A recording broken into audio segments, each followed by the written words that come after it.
The silence of the Mauna Kea Observatory was the only thing holding Marcus Vance together. As a lead astrophysicist, Marcus trusted the cold, hard certainty of numbers. Numbers were predictable. They followed rules. They didn't suddenly stop without warning, unlike his wife's heart 3 short years ago. Up here, staring into the deep cosmic dark, everything had a trajectory. Everything made sense. Until tonight. The telemetry monitors didn't just beep. They screamed in a chaotic chorus of high-pitched alarms. Marcus spilled his cold coffee, his eyes darting across screens that were suddenly flooded with impossible data.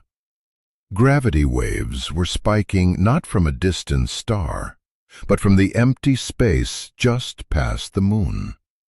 He rushed to the primary optical feed, his breath catching in his throat. The sky wasn't just changing, it was tearing.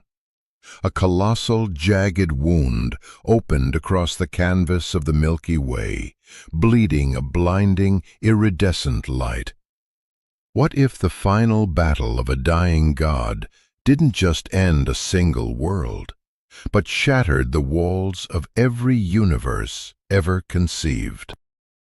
Through the tearing fabric of space, the epicenter of the catastrophe unfolded in a realm of pure gold and myth.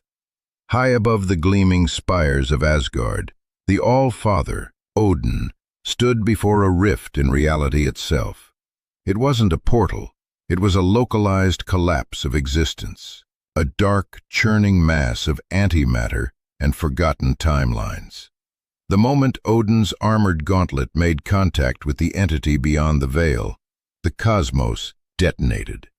A silent, invisible shockwave of pure chronological force swept outward. Down below, the legendary warriors of Asgard were instantly crushed flat against the Bifrost.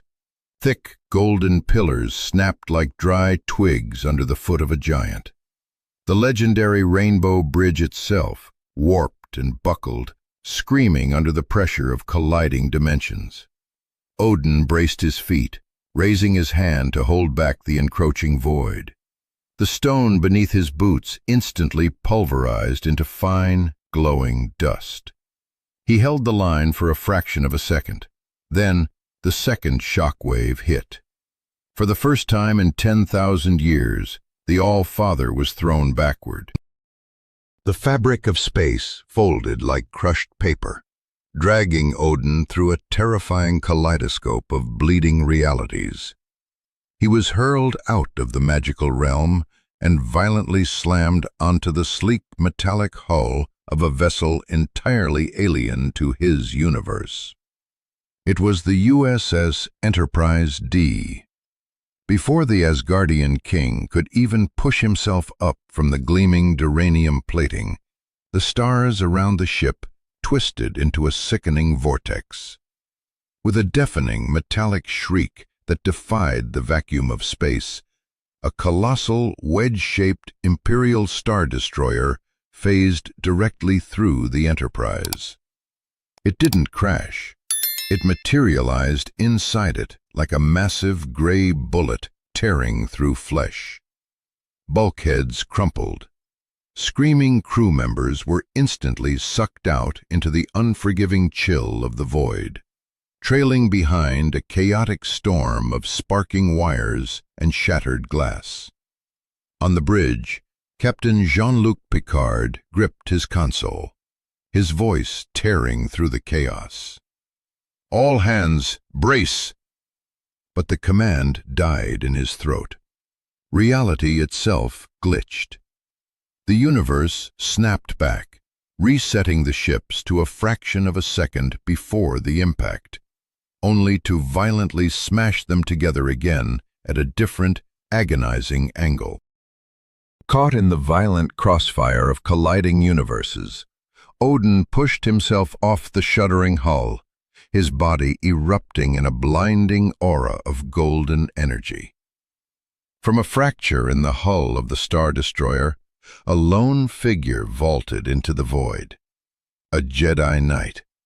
Igniting a brilliant emerald lightsaber, the warrior launched himself toward a sprawling mass of dark, creeping energy that was slowly eating away at the stars.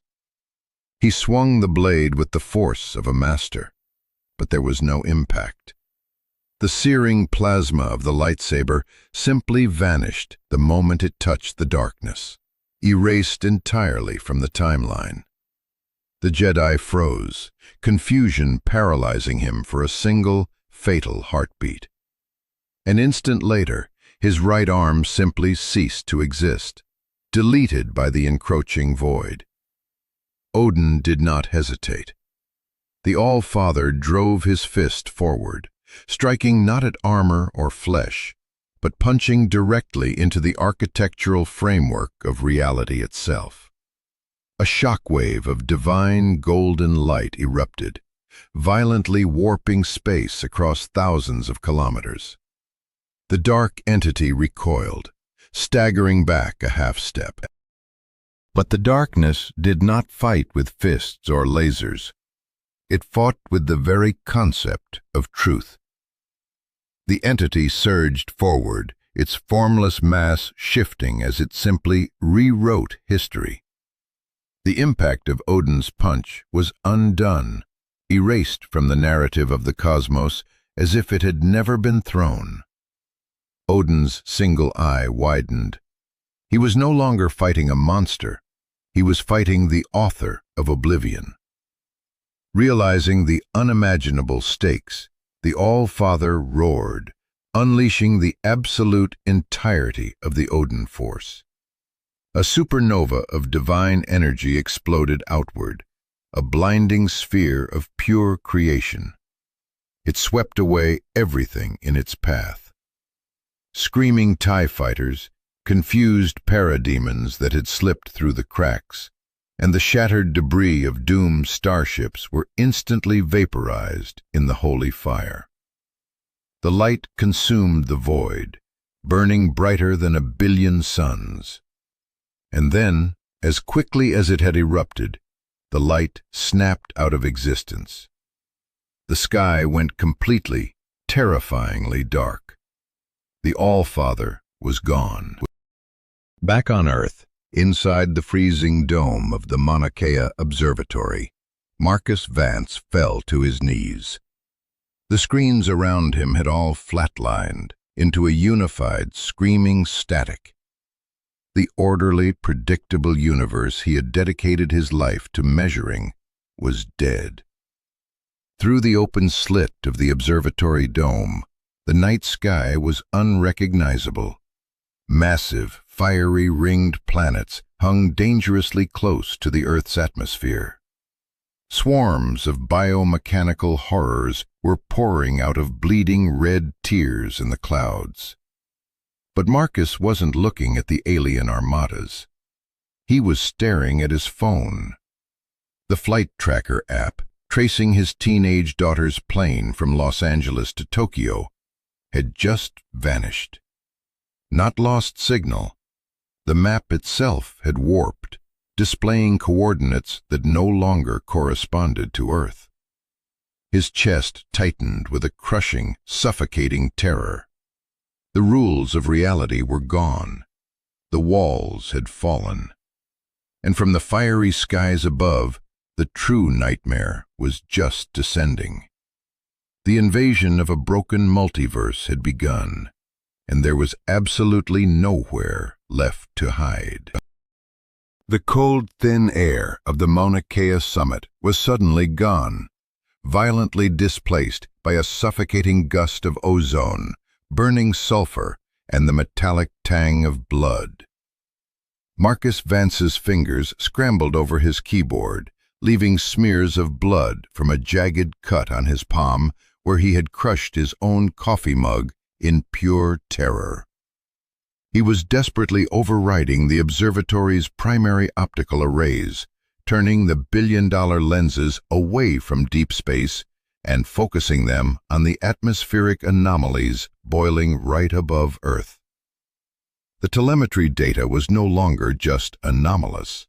It was a eulogy for the laws of physics. His daughter, Lily. Her flight was supposed to be somewhere over the Pacific. But the Pacific Ocean was currently reflecting a sky that looked like a shattered mirror, bleeding crimson light. Marcus stared at the monitors, his breath coming in ragged, shallow gasps. He had spent his entire life finding comfort in the absolute certainty that the universe was indifferent, governed by blind, elegant mathematics. Now, looking at the jagged tears ripping through the thermosphere, he realized with paralyzing horror that the universe wasn't indifferent. It was hostile, and it was being conquered. He slammed his fist against the console, a pathetic human gesture against the overwhelming scale of the apocalypse. He couldn't calculate a trajectory for Lily's plane because the sky it was flying through no longer belonged to Earth. Across the bleeding boundaries of reality, anchoring itself to the very tears in the dimensional fabric, a world of pure nightmare rotated into view. Apokolips.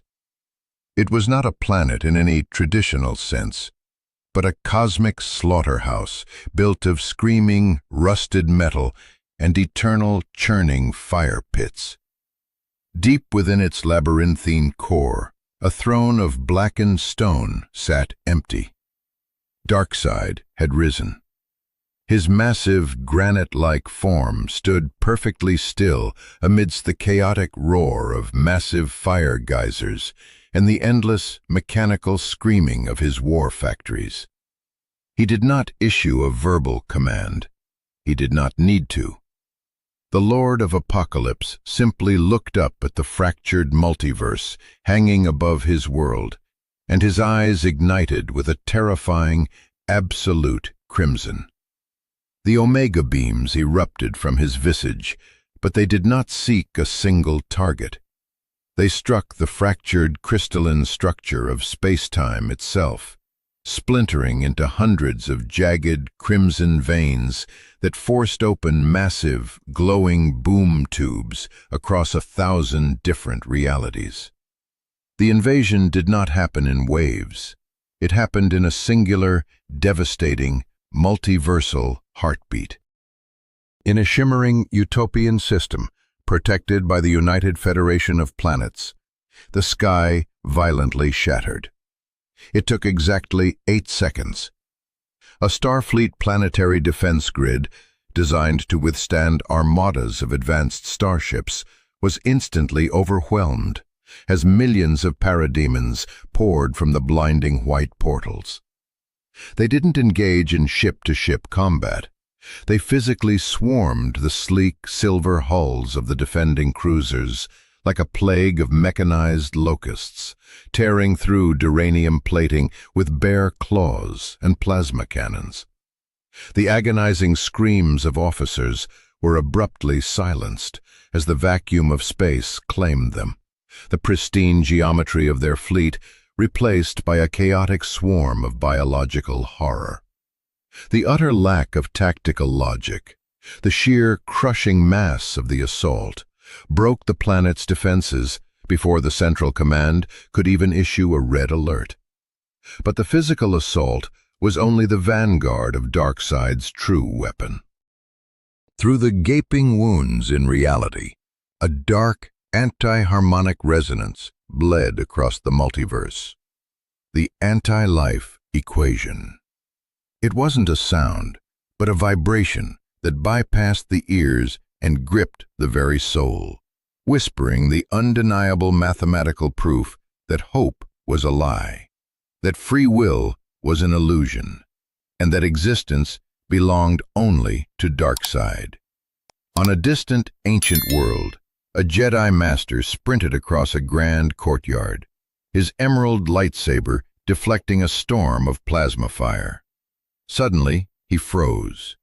The lightsaber slipped from his trembling fingers, the plasma blade deactivating with a pathetic hiss. He dropped to his knees, clutching his head as the agonizing truth of the equation overwrote his connection to the force. When he finally looked up, the serene calm of his eyes had been replaced by a glowing, subservient red. Across another dimension, on a golden bridge that survived the All-Father's fall, a battalion of proud Asgardian warriors suddenly stopped their charge against the encroaching parademons. The anti-life hit them like a physical blow. Brothers in arms turned slowly toward one another, their expressions twisting into masks of hopeless fury. Without a word, they raised their shimmering swords and plunged them into each other's chests, executing themselves to serve the ultimate order of the Dark God. The despair was a heavy, suffocating ocean, drowning the dying cries of 1,000 realities. And then the ocean cracked. It started as a low baritone vibration that resonated in the chest of every living creature on the battlefield, a rumble that defied the vacuum of space and the oppressive silence of the anti-life. The sky above the primary incursion zone violently darkened, not with the red of Apokolips, but with the turbulent, bruised purple of a cosmic storm. A singular, blinding bolt of lightning tore through the crimson haze, striking the ground with the force of an extinction-level meteor. Thor Odinson had arrived. He did not land, he impacted. The sheer kinetic shockwave of his arrival instantly vaporized a battalion of towering apocalyptian generals. Before the dust could even begin to settle, a sound like a screaming jet engine ripped through the air. Mjolnir. The enchanted hammer was already in motion, spinning at a terrifying velocity. Thor wasn't just throwing it. He was manipulating the electromagnetic field of the planet itself. The spinning Uru metal created a localized, devastating electromagnetic tornado. 200 heavily armored parademons were caught in the vortex, their cybernetic wings sparking violently before their bodies were violently compressed and pulverized into a fine, bloody mist. But Thor was not done. He reached out, his gauntlet crackling with raw, unbridled energy, and recalled the hammer. As it snapped back into his grip, he channeled the atmospheric charge of the entire storm directly into the weapon. The lightning didn't just strike, it chained. Searing blue arcs of pure voltage leaped from the hammer, perfectly seeking out the armored forms of the enemy. It danced through the chaotic swarm, turning the apocalyptian shock troops into a connected network of screaming, burning conduits. Thor leaped high into the ruined atmosphere, his cape snapping violently in the gale force winds. He brought Mjolnir down directly onto the tectonic plates of the fractured planet. Boom! The ground shattered, unleashing a horizontal 360-degree shockwave of pure thunder that leveled everything within a mile radius. But the god of thunder's roar of triumph was cut terrifyingly short. Darkseid had not moved from his vantage point across the dimensional gulf, but his eyes flared with a lethal intensity. Two jagged, right-angled beams of crimson energy snapped through the chaotic air, bypassing all physical debris with impossible, unnatural physics. The Omega effect struck Thor squarely in the chest. The impact sounded like the snapping of a continent. Thor was instantly ripped from his feet, the indestructible Asgardian armor instantly glowing white-hot as it began to melt against his skin. He was violently dragged backward, his body used as a wrecking ball as the Omega beams propelled him through the reinforced titanium support pillars of 3 massive communication towers. The structures collapsed in a deafening avalanche of twisted metal and shattered glass, burying the thunder god beneath thousands of tons of debris. The battlefield fell into a terrified hush. The lightning in the sky flickered and threatened to die. Suddenly, the mountain of debris exploded outward. Thor rose from the rubble. His legendary armor was scorched and fused to his skin, his cape reduced to glowing, smoldering cinders. Thick, golden blood poured from a gash on his temple, blinding one eye. But his remaining eye crackled with a blinding, furious blue light that refused to be extinguished. He spat a mouthful of blood onto the ruined earth, his grip tightening on the leather-wrapped handle of his hammer. He roared, a sound of pure, unadulterated defiance that briefly pushed back the creeping shadow of the anti-life equation. With every ounce of his godly strength, Thor hurled Mjolnir directly at the towering form of Darkseid. The hammer crossed the battlefield in a microsecond, trailing a wake of vacuum and displaced air, aimed flawlessly at the center of the dark god's face. Darkseid did not dodge. He did not blink. He simply raised one massive gray hand. Slam! The sound was flat, dull, and utterly horrifying. The unstoppable mythological force of Mjolnir, a weapon that had shattered planets and felled cosmic beasts, came to an absolute dead stop. Darkseid caught it. He held the enchanted head of the hammer in his bare palm. The sheer kinetic energy, with nowhere to go, violently redirected outward in a massive, spherical shockwave that tore the very oxygen from the air and pulverized the bedrock beneath them. Darkseid looked at the struggling weapon in his hand, then slowly looked up at the battered god of thunder, his face devoid of anything resembling effort. Millions of light-years away, across the bleeding fabric of the multiverse, the echoing vibration of that single, impossible catch rippled through the Earth's atmosphere. The reinforced, weatherproof glass of the Mauna Kea Observatory dome instantly spiderwebbed, then violently shattered inward.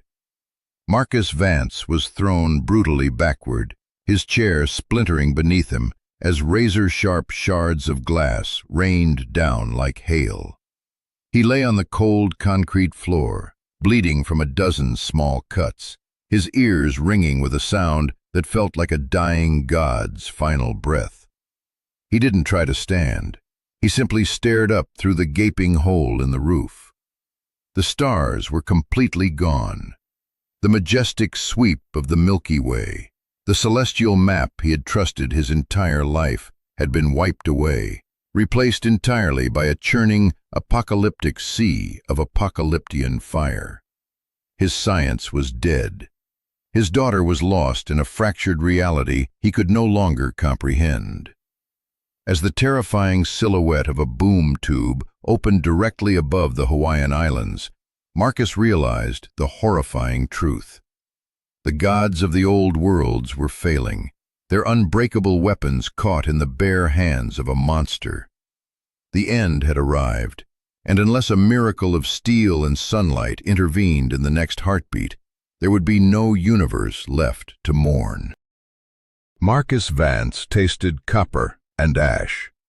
The pristine, sterile air of the Mauna Kea Observatory, usually filtered and temperature-controlled to protect the delicate billion-dollar lenses, was gone. It had been violently replaced by the suffocating stench of burning sulfur, ionized plasma, and the raw metallic tang of unmaking.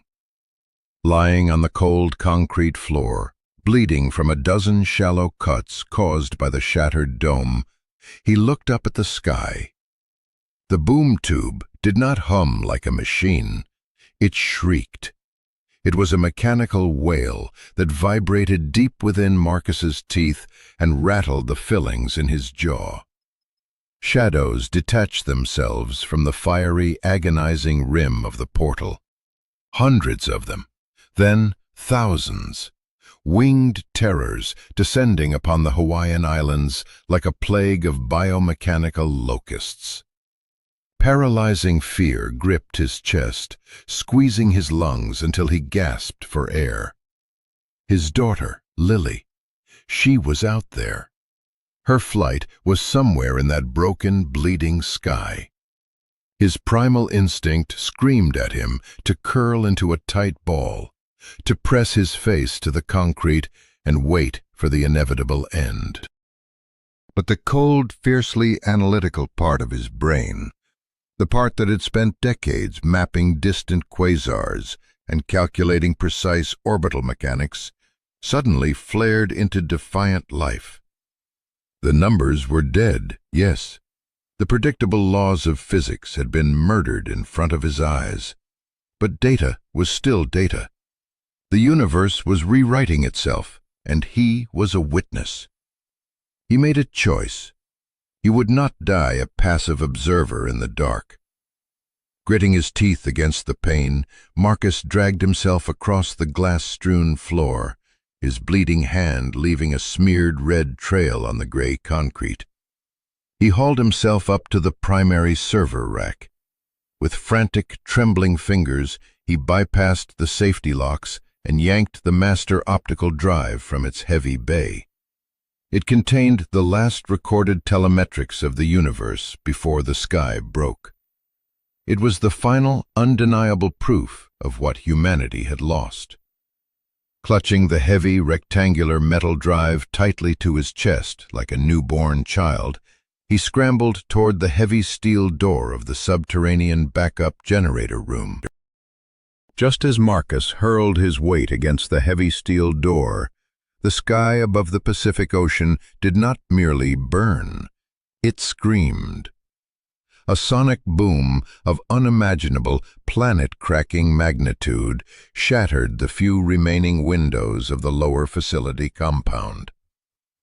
Marcus was thrown violently inside the bunker, the heavy blast door slamming shut behind him, plunging him into absolute darkness, save for the terrifying, rhythmic pulse of the red emergency lights. He huddled in the corner, clutching the drive, unaware that the sonic boom he had just survived was the sound of absolute hope breaking the sound barrier. Across the dimensional gulf, on the ruined, glassed plains of a fractured Apokolips, Darkseid still held the legendary hammer of Thor effortlessly in his massive gray hand. The god of thunder was on his knees, panting heavily, bleeding golden light from his wounds onto the cracked, lifeless earth. Darkseid's granite lips curled into the faintest hint of a cruel, dismissive smile. He tightened his grip, preparing to crush the enchanted Uru metal into dust. Then the atmospheric pressure violently dropped. The deafening roar of the battlefield vanished, sucked into a localized vacuum of sheer, impossible velocity. A streak of crimson and cobalt blue tore across the scorched, apocalyptic horizon. Superman. He did not slow down to assess the tactical situation. He did not issue a warning or a plea for surrender. He became a living, breathing missile of concentrated solar energy. The Man of Steel collided directly with the towering Lord of Apokolips. He drove a devastating right hook squarely into Darkseid's jaw. The impact sounded like two tectonic plates colliding at terminal velocity. The air itself ignited from the friction, detonating in a blinding shockwave of superheated plasma that leveled the remaining Apocalyptian communication towers for miles in every direction. Darkseid's massive head snapped back. His invincible grip on Mjolnir slipped. For the very first time since the multiversal invasion began, the Dark God was forced to take a physical half-step backward. His heavy armored boot cracked the bedrock beneath him, sending spiderweb fractures deep into the planet's mantle. Superman did not give the tyrant a microsecond to recover his balance. The Kryptonian blurred into terrifying motion, his fists moving at a speed that completely defied visual comprehension. 10 brutal strikes per second. It was a relentless, thunderous barrage of blows that struck Darkseid's chest, face, and thick, armored shoulders. Each punch carried the gravitational weight of a dying sun, creating localized, deafening sonic booms that ruptured the auditory receptors of the surrounding parademon armies. But Darkseid did not fall.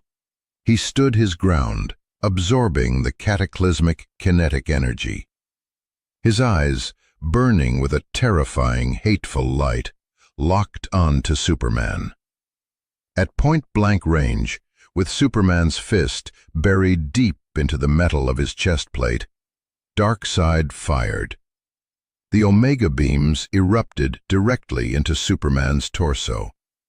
The sheer, unadulterated force of the blast did not just push the Kryptonian back. It tore a jagged hole in the very fabric of space right behind him. Tangled in a lethal, unbreakable embrace, the two titans fell backward, crashing through the dimensional tear, plunging wildly through hidden layers of reality, smashing through the atmospheres of dead planets and burning stars in a brutal, free-falling melee. With the two most powerful beings instantly removed from the field, the ground war devolved into a state of pure, unfiltered savagery. From the dense, smoky haze of the obliterated battlefield, a feral, terrifying roar tore through the ranks of the apocalyptian vanguard. Orion had arrived. He did not possess the calculated, moral grace of Superman, nor the noble, measured thunder of Thor. He fought with the vicious, untamed rage of a cosmic predator finally unleashed from its cage. The astro harness roared to life beneath him, acting as a chariot of pure, volatile, destructive energy. He carved a bloody, merciless path through the insectoid swarms. He didn't just blast them with energy reserves, he physically tore through their ranks. He grabbed a towering, heavily armored parademon by its razor-sharp, cybernetic wings and ripped them entirely from its chassis in a blinding shower of sparks and thick, black blood. He vaulted off the dying creature's chest, launching himself high into the toxic, ash-choked air. Below him, a heavily armored apocalyptian general, standing twice the height of a mortal man, raised a massive, shoulder-mounted plasma cannon. Orion descended like a targeted meteor. His heavy combat boots slammed directly onto the general's shoulders with the concentrated force of a falling mountain. With a sickening, resonant crack that echoed horribly over the chaotic din of battle, the general's thick neck snapped. Orion stood triumphantly atop the massive corpse, his chest heaving with exertion, his eyes burning with the exact same crimson, bloodthirsty fury as his despised father. But his brutal triumph was agonizingly brief. From the chaotic, swirling portals bleeding into the sky above, 3 distinct, jagged omega beams snapped into brutal existence. They did not move in straight, predictable lines. They angled, turned, and actively hunted, locking onto Orion's unique, godlike energy signature. Before he could even attempt to reignite the astro harness to evade, the beams struck home.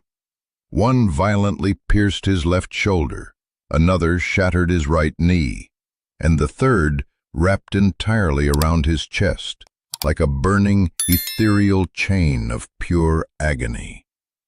He was violently lifted off the ground, paralyzed mid-air by the cosmic tethers. The pain was beyond physical comprehension. The beams actively sought to unmake his atomic structure, to systematically erase his very defiance from the historical record of the universe. Orion threw his head back and screamed. It was not a scream of surrender. It was a sound of pure, agonizing, hateful defiance. He violently refused to be unwritten. He tapped into the darkest, most violent core of his being, drawing upon the very apocalyptic heritage he had spent his life rejecting.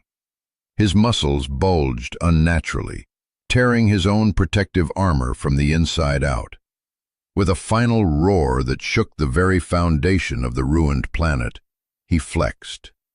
The sheer, concentrated, weaponized rage overpowered the cosmic law. The Omega beams shattered like brittle glass, dissipating into a harmless, fading red mist. He dropped heavily to his knees, gasping for air, his armor smoking and his body near death, but miraculously, stubbornly alive. And then, everything simply stopped. The roaring, towering fire pits of Apokolips froze mid-eruption. The flames suspended like terrible glass sculptures. The falling, toxic ash hung perfectly still in the dead air. The agonizing, soul-crushing hum of the anti-life equation was abruptly, totally silenced. It wasn't the freezing of chronological time. It was a profound, suffocating stillness brought on by an overwhelming, all-encompassing presence. A gentle, impossible wind began to blow across the scorched, blood-soaked earth. It carried no ash, no smoke, and no stench of death. Instead, it smelled of ancient, towering pines, of polished wooden mead halls, and of forgotten, pristine constellations. A soft, warm, golden light began to seep into the very fabric of the battlefield. It didn't emanate from a single definable source. It bled steadily from the cracked rocks, from the shattered, ruined armor of the fallen warriors, from the very air itself. It was the Odin force, but it lacked a physical, humanoid form.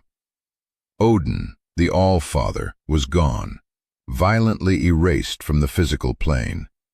Yet, impossibly, he was everywhere.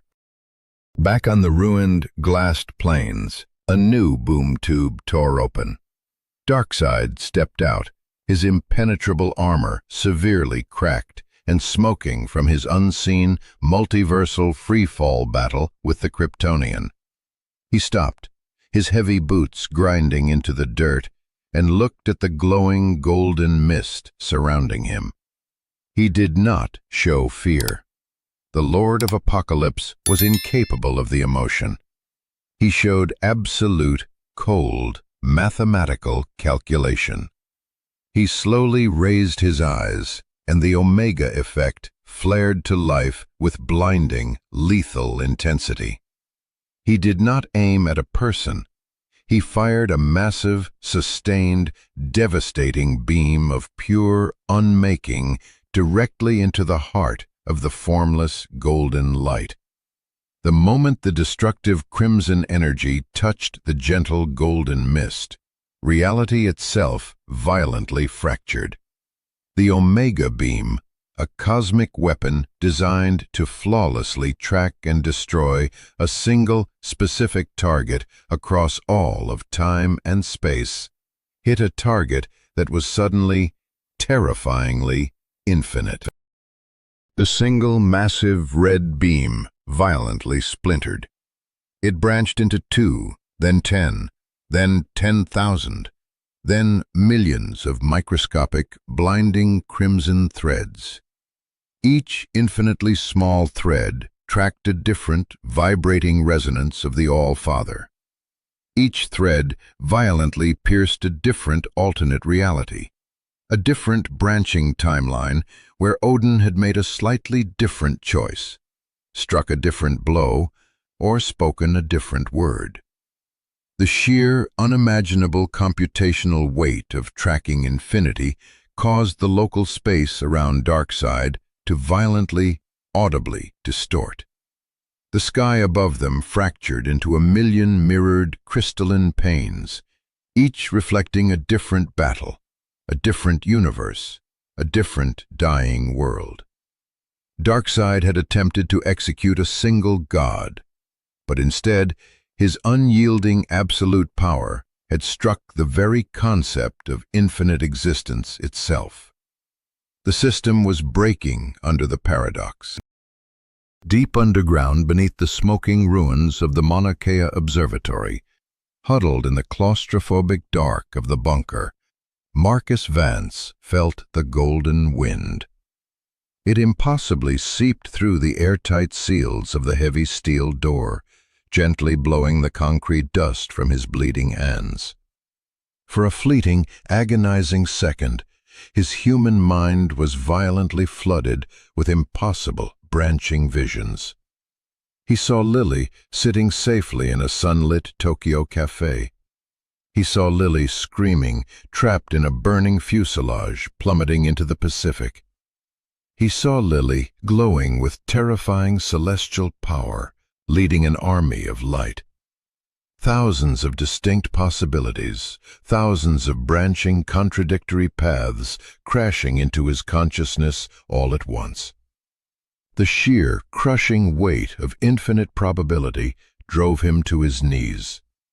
He wept, clutching the cold metal hard drive to his chest. He wasn't crying just from the terror of the invasion, but from the overwhelming, mind-shattering scale of the cosmos that had just been forced into his fragile perception.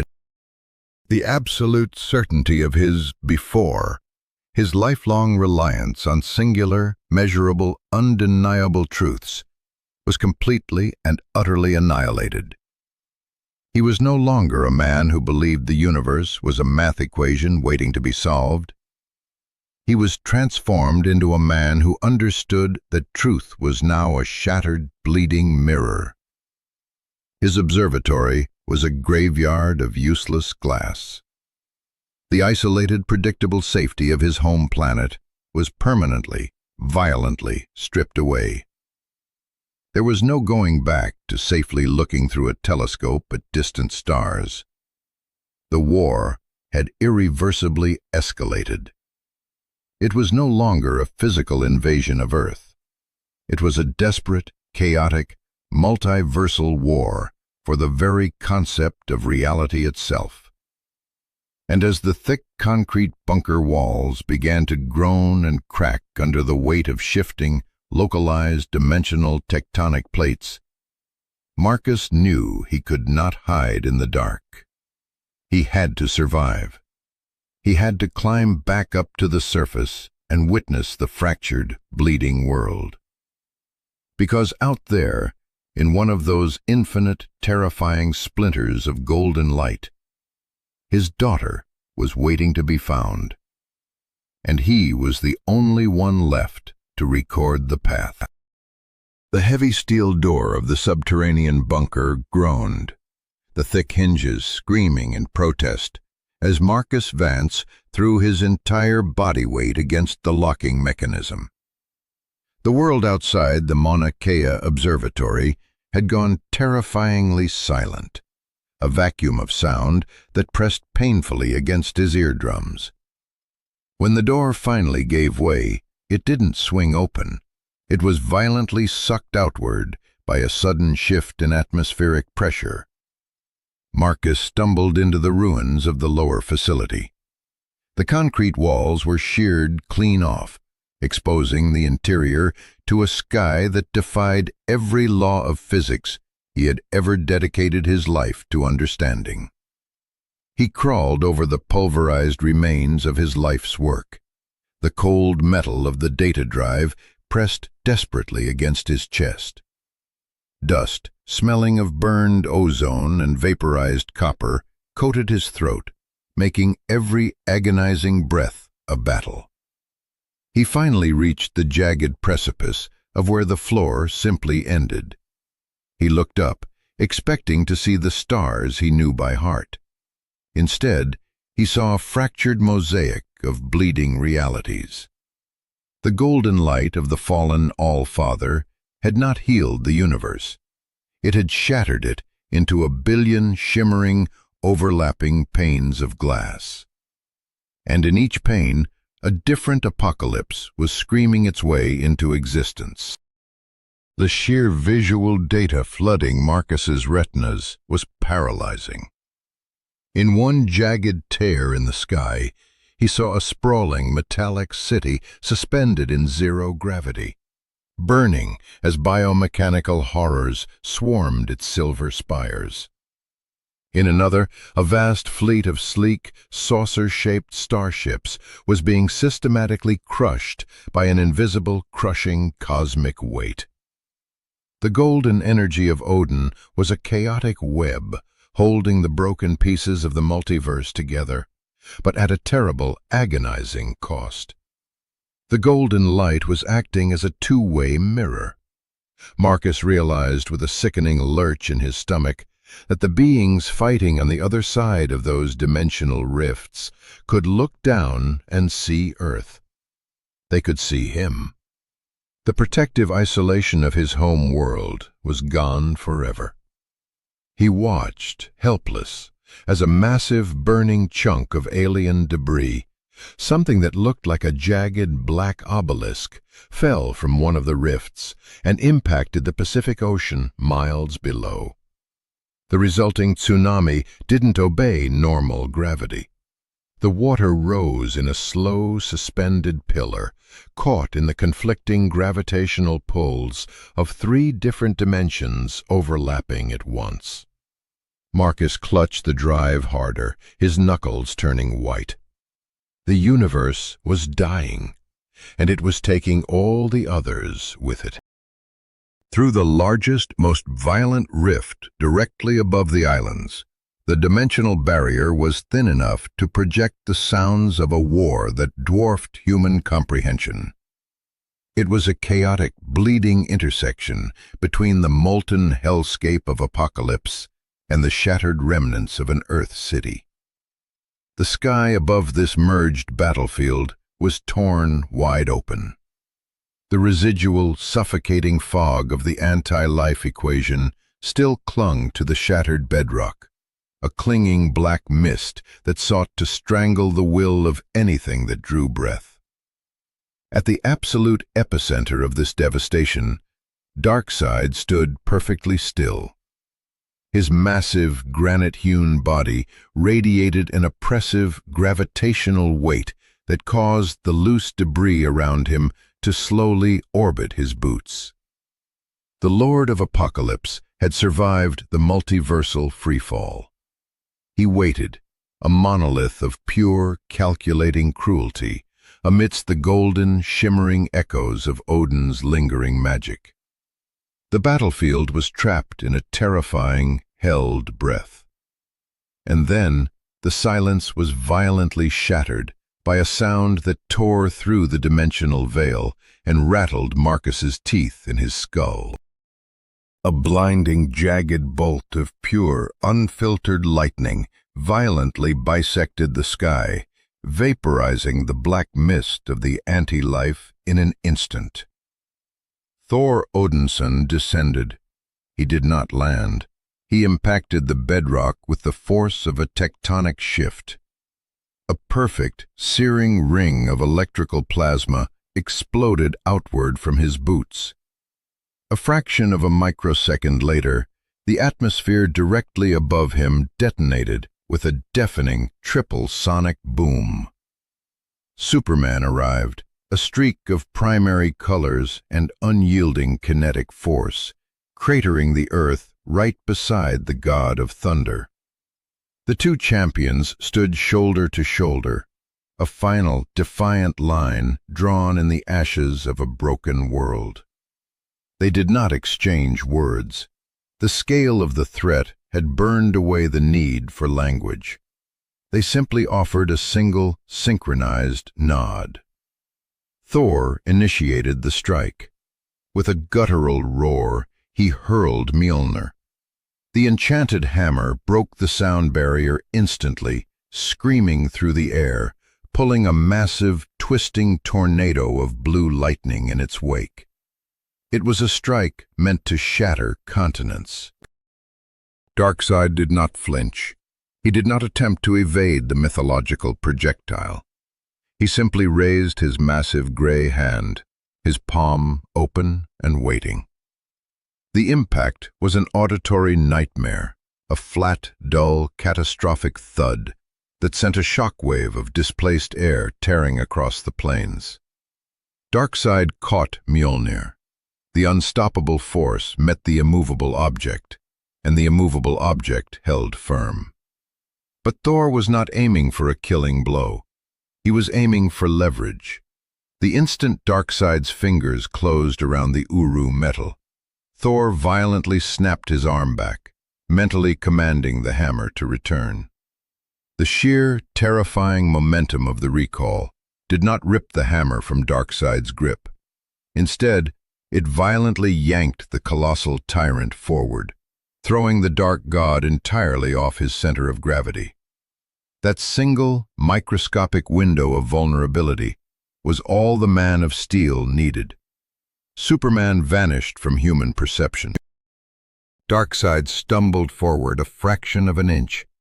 Before his heavy boot could strike the ground to stabilize, Superman materialized directly behind him.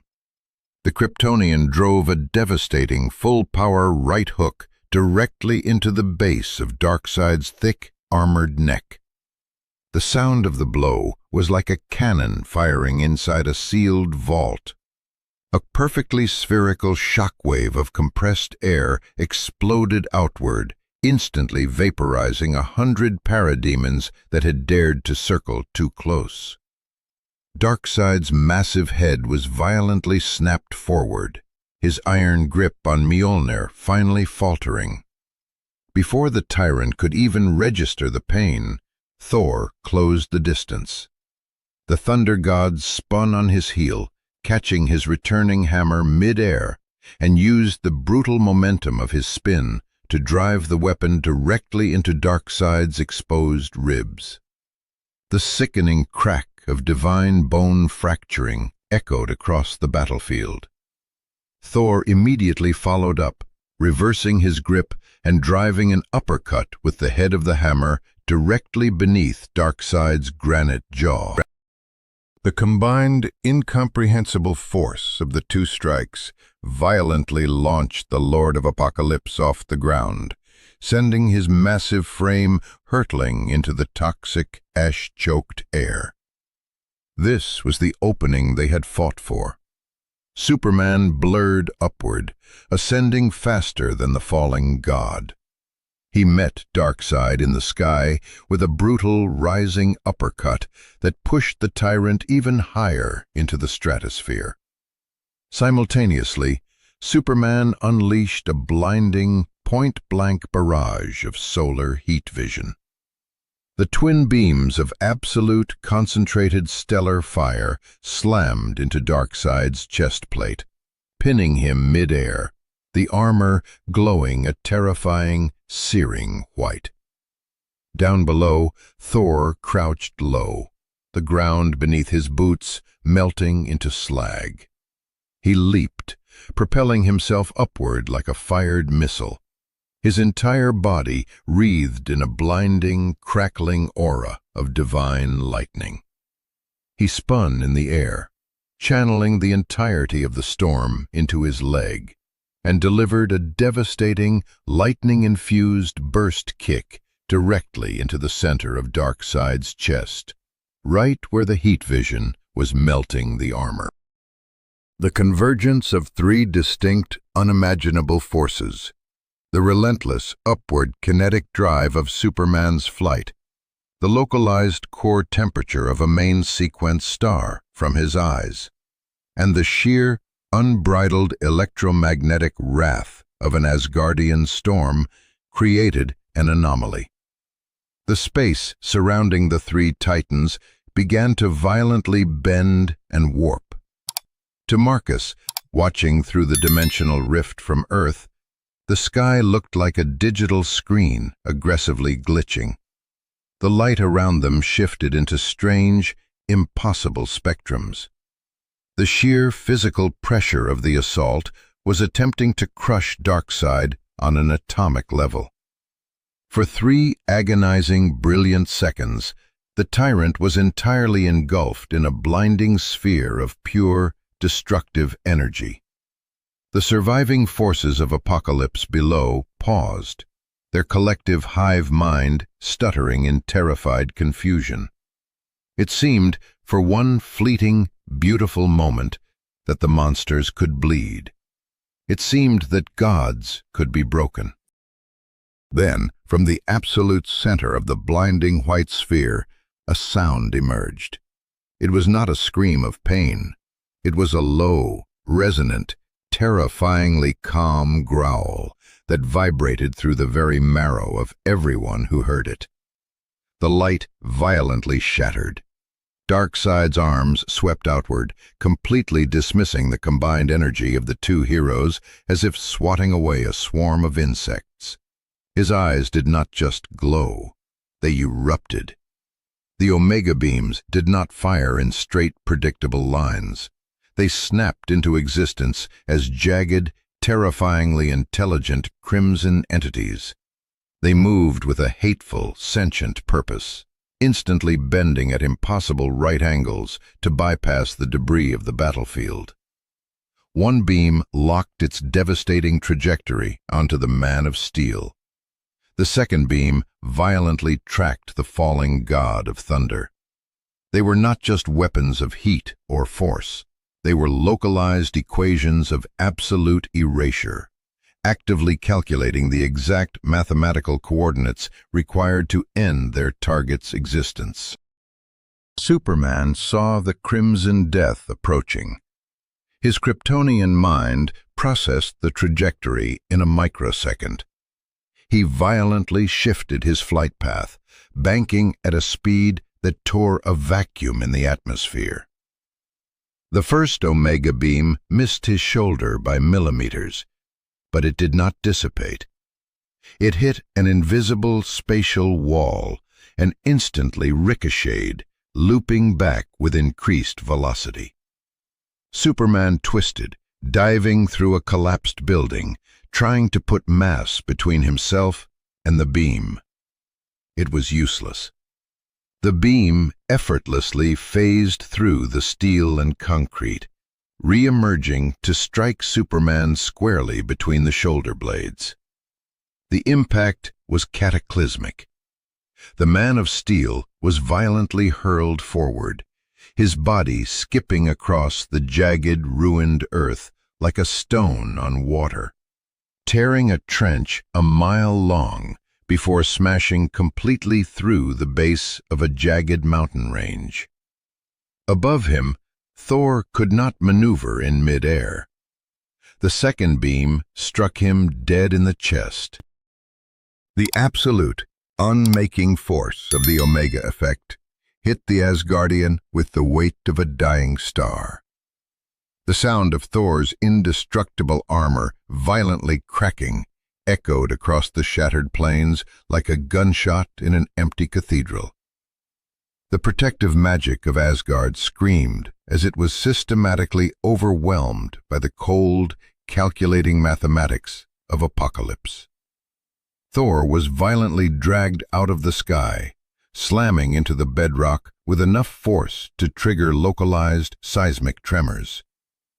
The impact cratered the earth 50 feet deep.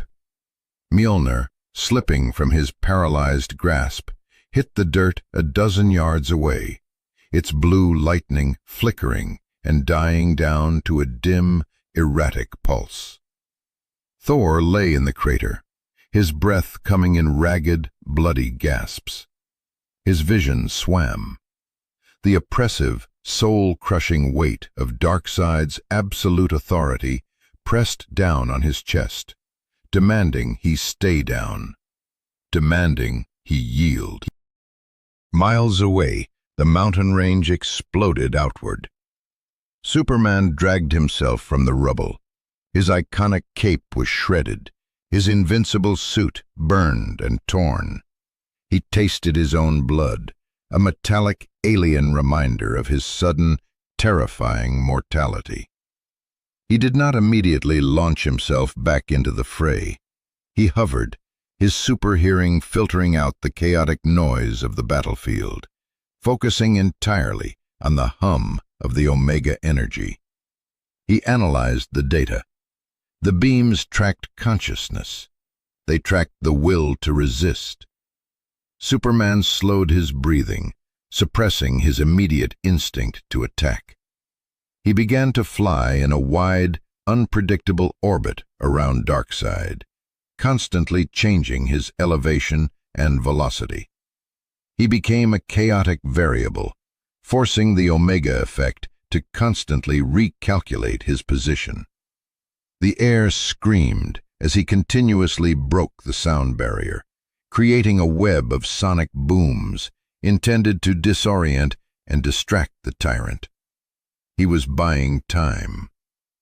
Back in the crater, Thor Odinson dug his bloodied, armored fingers into the scorched earth.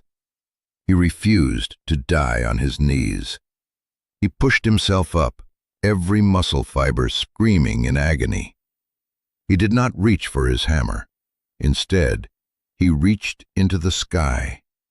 He reached past the burning clouds of Apokolips, past the bleeding rifts of the multiverse, and tapped directly into the residual golden energy of his fallen father. He wasn't just summoning a storm from the local atmosphere.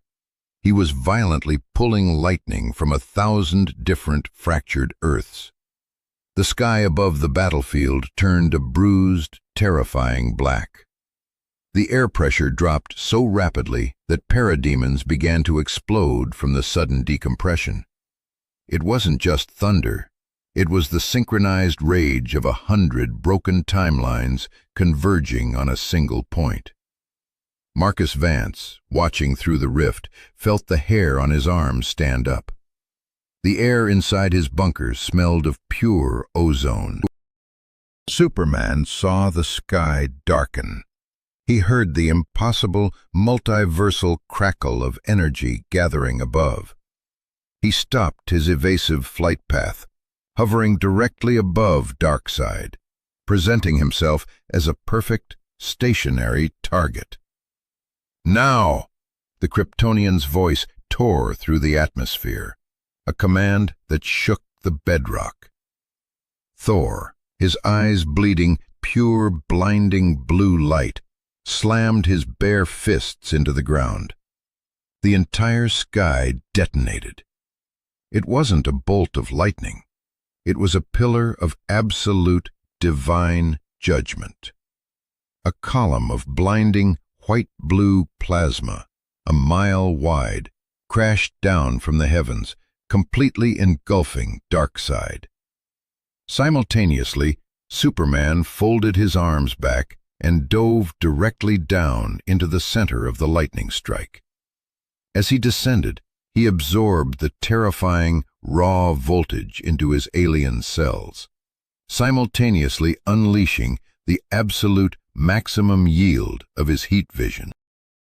He became a living weapon of plasma and stellar fire, diving straight down the column of lightning.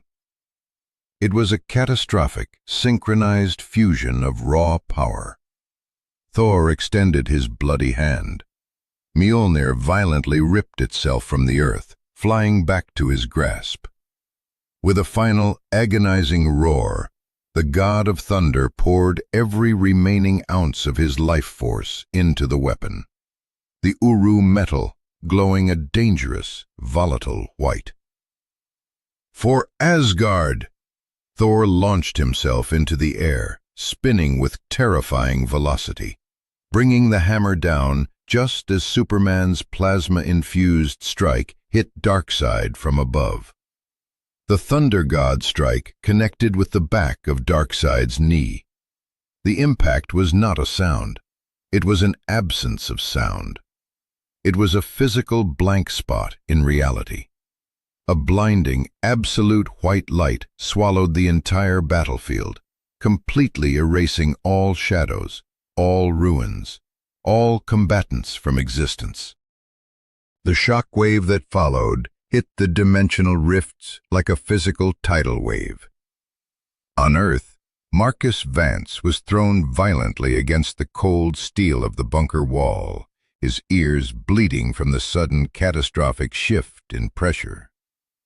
The golden web holding the sky together violently shuddered, screaming under the strain.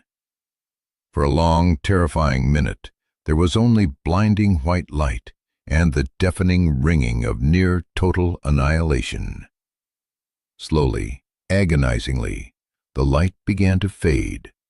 The dust settled over a crater that was completely unrecognizable. The bedrock had been reduced to a sea of bubbling molten glass. Thor was on his knees, leaning heavily on Mjolnir, his armor completely blackened, his breathing shallow. Superman stood a few yards away, his chest heaving, his eyes struggling to adjust to the dimming light. They stared into the center of the molten pit. In the absolute center of the devastation, a dark, jagged silhouette slowly began to form. Darkseid was down on one knee. His impenetrable, terrifying armor was finally shattered, large, jagged pieces of it completely missing, exposing the dark, dense, rocky flesh beneath.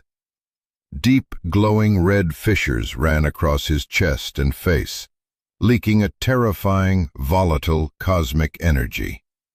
He was breathing heavily, a sound like grinding tectonic plates. For a second, it looked like the tyrant had been broken. But then, Darkseid slowly, deliberately, planted his heavy boot on the molten glass. He stood up. He did not stagger. He did not fall. He stood at his full, terrifying height, looking down at the two broken gods. The corner of his mouth twitched upward in a slow, impossibly cruel smile. "You begin." His voice was a deep, resonating rumble that shook the ground. "To understand." He had not just survived the attack, he had studied it.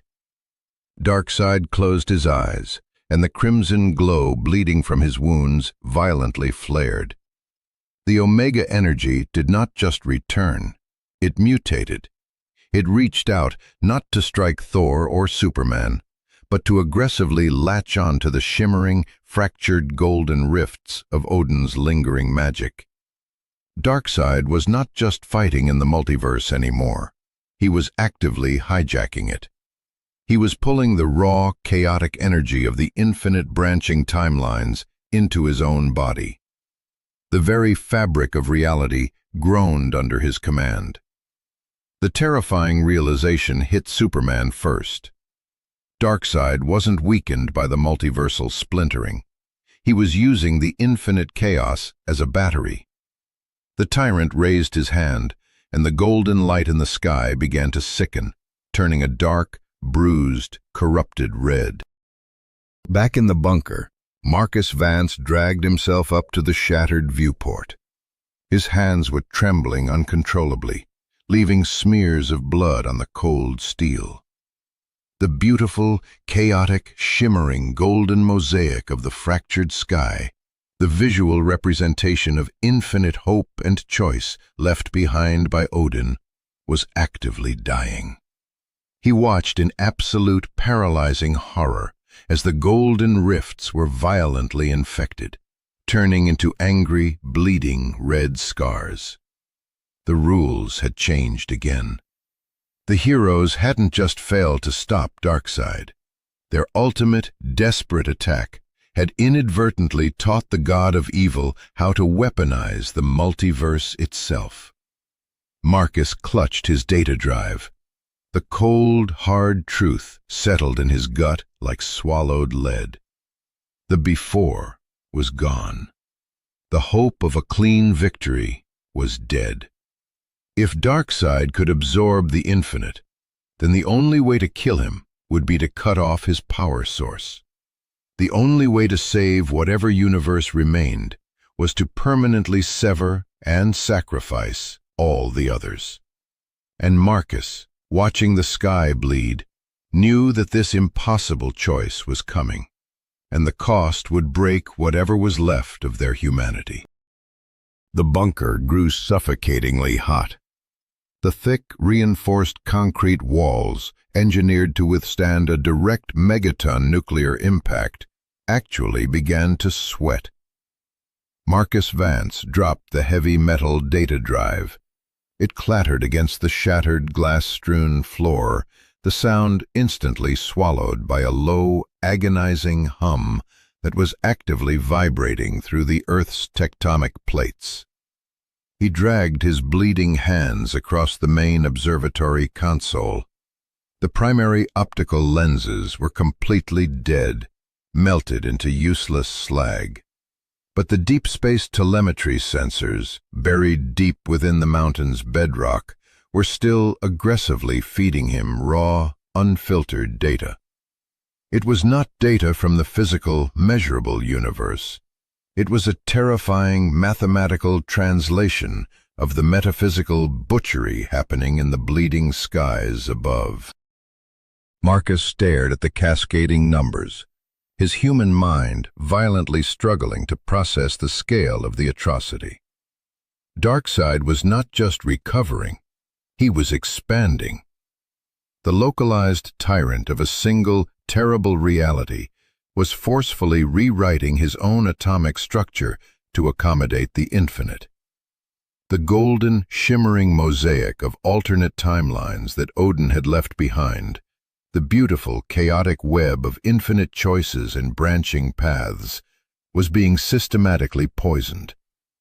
The crimson, hateful energy of the Omega effect was acting like a cosmic virus. Marcus watched, paralyzed by absolute horror, as the golden rifts on his monitors began to violently shift, turning the color of bruised, rotting flesh. And then he saw it. Through a flickering, dying subroutine on his secondary screen, a fragmented visual feed of an alternate Earth snapped into focus.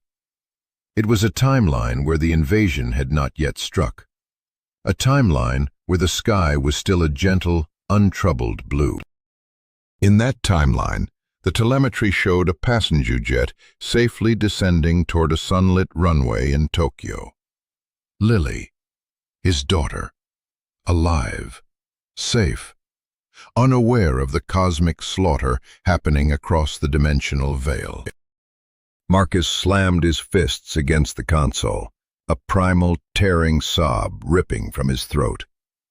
The tears mixed with the ash and blood on his face. He reached out, his trembling fingers hovering over the glass screen, desperately wanting to touch the impossible image of his surviving child. But the brutal, unforgiving mathematics of the situation violently snapped him back to reality. The telemetry data spiked into the red zone. The numbers painted an undeniable, apocalyptic trajectory. Darkseid was using those alternate realities as an infinite power source. The Dark God was anchoring himself to the branching timelines, draining their unique energy signatures to fuel his own dark ascension.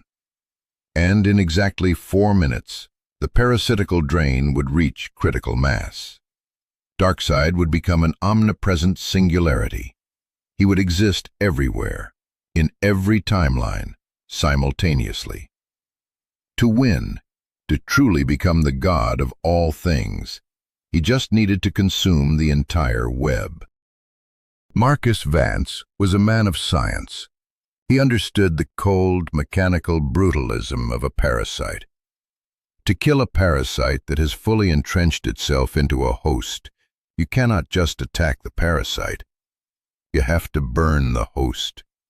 You have to destroy the very environment the parasite is feeding upon. The realization hit him with the physical force of a sledgehammer. The heroes, the glowing gods bleeding in the dirt on the other side of the rift, could not win this by punching harder. They were throwing finite kinetic energy at a being who was rapidly becoming mathematically infinite. They needed a target. They needed the exact microscopic dimensional coordinates of the multiversal tethers connecting Darkseid to the infinite Earths. Marcus had that data. The observatory's mainframe had passively recorded the exact frequency of the dimensional tears when Odin first fell. But Marcus also knew the terrifying, unforgiving cost of what he had to do. If he transmitted those coordinates, if he gave the heroes the tactical map to sever the tethers, the alternate realities would not just be disconnected.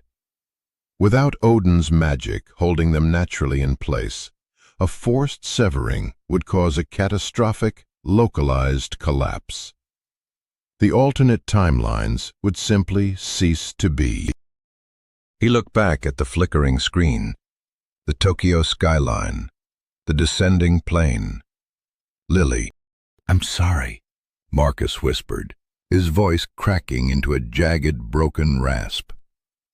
"I am so sorry." He didn't hesitate anymore. He couldn't. If he waited for a cleaner solution, every universe, including this one, would burn in the fire pits of Apokolips. Marcus Vance, a civilian astrophysicist, made the choice that gods would weep over.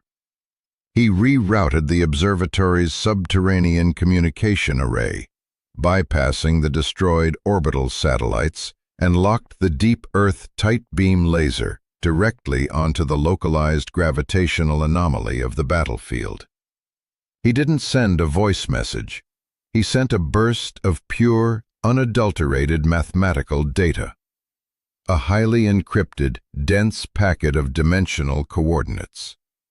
He slammed his bloody palm down on the transmit key. The confirmation light blinked green. Out there, in the bleeding sky, a single microscopic reality was sealed to its doom. Across the dimensional gulf, the molten glass of the battlefield was cooling into a jagged, treacherous landscape of black obsidian. Thor Odinson struggled to his feet, leaning heavily on the splintered, scorched handle of Mjolnir. His golden hair was matted with thick, dark blood. The invincible Asgardian armor was ruined, hanging off his bruised torso in jagged, useless pieces. Beside him, Superman hovered 3 feet off the ground, his posture severely slouched. The Man of Steel's iconic S-shield was melted, the fabric of his suit torn to reveal skin that was angrily glowing with excess, unspent solar radiation. They both stared up at the impossible terror towering above them. Darkseid had grown. He was no longer just a physical giant. He was a geographical event. His massive form seemed to bleed directly into the surrounding sky, his craggy, stone-like skin pulsing with a network of thick, blindingly red veins. The Omega energy was actively pumping through him, feeding him the stolen life force of 1 billion alternate Earths. He slowly raised his arms, and the gravity of the battlefield violently inverted. Massive chunks of obsidian, weighing thousands of tons, began to slowly float upward, drawn into the Dark God's personal orbit. Darkseid wasn't preparing to strike them. He was preparing to simply erase them with a thought. Then it hit. The tight beam transmission from Earth bypassed the chaotic atmospheric interference and struck Superman directly in the auditory cortex.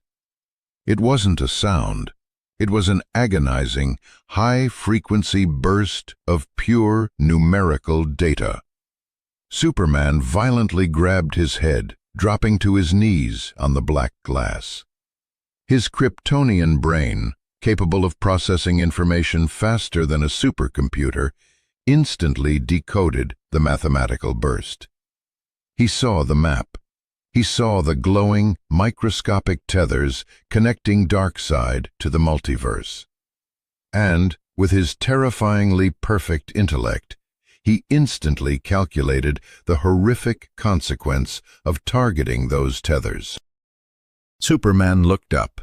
His eyes, usually pools of absolute, unwavering hope, were filled with a sudden, devastating horror. He looked at Thor. The god of thunder saw the catastrophic shift in the Kryptonian's demeanor. Thor didn't need to hear the data. He recognized the heavy, soul-crushing weight of a king's choice. "What is it?" Thor's voice was a low, rumbling growl, raw and damaged. "What do you see, Kal-El?" Superman stood up, his legs trembling not from physical exhaustion, but from the unbearable moral weight crushing his spirit. "The tethers," Superman said, his voice dropping to a hollow, haunted whisper that barely carried over the howling wind. "He is anchored to the branches, to every what-if, to every other Earth." Thor gripped Mjolnir tighter, his knuckles turning white. "Then we strike the anchors. We cut the beast off from his prey." "If we cut the anchors, Thor," Superman's voice broke. The man of tomorrow, the being who fundamentally believed that every single life was sacred, closed his eyes. The branches don't just float away. The shockwave of the severance. Without the All-Father's magic to cushion them, the alternate realities will collapse. They will burn. Trillions of lives, infinite lives, erased. To save just this one. The battlefield fell into a terrifying suspended silence. The howling wind seemed to hold its breath. This was the line. This was the absolute, uncrossable boundary of their heroism. Superman did not trade lives. He did not play God with the mathematics of survival. To actively choose to annihilate 1 billion universes to save one was an act of cosmic genocide. It was a villain's calculus. Thor looked up at the expanding, terrifying form of Darkseid. The crimson infection was spreading faster now, the sky turning a deep, apocalyptic blood red. The god of thunder had lived for millennia. He had seen empires rise and fall in the blink of a cosmic eye. He understood the brutal, unforgiving nature of war in a way the mortal-raised Kryptonian never could. Thor turned his completely ruined, bloody face toward Superman. "If we do nothing," Thor said, his voice flat, devoid of its usual booming theatrics, "the tree rots from the inside. He consumes it all. There is no saving everyone today, Kal-El. The All-Father is dead. The old rules are burned. Today we only choose who dies." Superman looked at his hands. Hands that had caught falling airplanes. Hands that had gently held dying birds. Hands that had never, ever willingly taken a life to save another. He looked down through the dimensional rift, seeing the tiny, fragile blue marble of his adopted home world. He heard the chaotic, terrified heartbeats of 8 billion humans crying out in the dark. "Give me the coordinates," Thor commanded, his voice cold as the vacuum of space. He raised Mjolnir, the blue lightning flickering weakly around the Uru metal. "I will bear the sin. You just hold the door open." Superman did not argue. He couldn't. The horrific logic of the moment had completely overpowered his moral compass. The Man of Steel nodded, a single, sharp movement that shattered his soul into 1 million irreparable pieces. He transmitted the numerical coordinates via a microburst of heat vision, burning the mathematical sequence directly into the obsidian glass at Thor's feet. "Now," Superman whispered. The Kryptonian exploded upward. He didn't fly toward Darkseid. He flew in a massive, hypersonic arc, reaching relativistic speeds in a fraction of a second.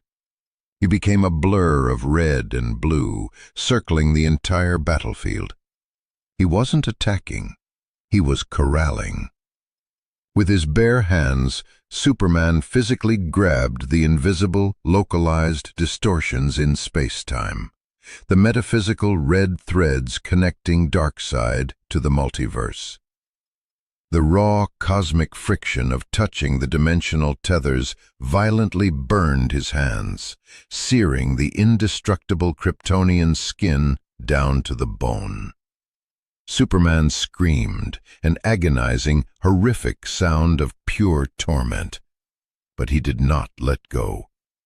He violently pulled the threads together, dragging the localized anchor points into a single, highly condensed nexus directly above the center of the battlefield. Darkseid realized what was happening. The Lord of Apokolips roared, a sound that cracked the obsidian ground in half. He unleashed a massive, chaotic barrage of omega beams, a dozen crimson death rays desperately trying to strike the Man of Steel out of the sky. But Superman was moving too fast, fueled by the sheer, desperate terror of his own actions. He held the nexus point steady, a glowing, agonizing knot of infinite dimensional energy. Down below, Thor stepped onto the burned coordinates. He did not look at the enemy. He looked down at his hammer. He closed his eyes and whispered a prayer, not for victory, but for forgiveness. He channeled the absolute last agonizing dregs of the Odin force that lingered in his blood. He didn't summon a storm. He summoned a localized singularity. The god of thunder spun, the centrifugal force tearing the remaining armor off his body. With a roar that tore his own vocal cords, Thor hurled Mjolnir straight up. The hammer did not strike Darkseid. It struck the glowing, burning nexus point of the multiversal tethers held in Superman's bleeding hands. The impact did not create an explosion. It created an implosion. It was a sound of absolute, horrific unmaking. A sudden, violent suction that violently ripped all the oxygen from the atmosphere. For one agonizing, eternal second, the entire sky turned a blinding, absolute black. It wasn't just the absence of light.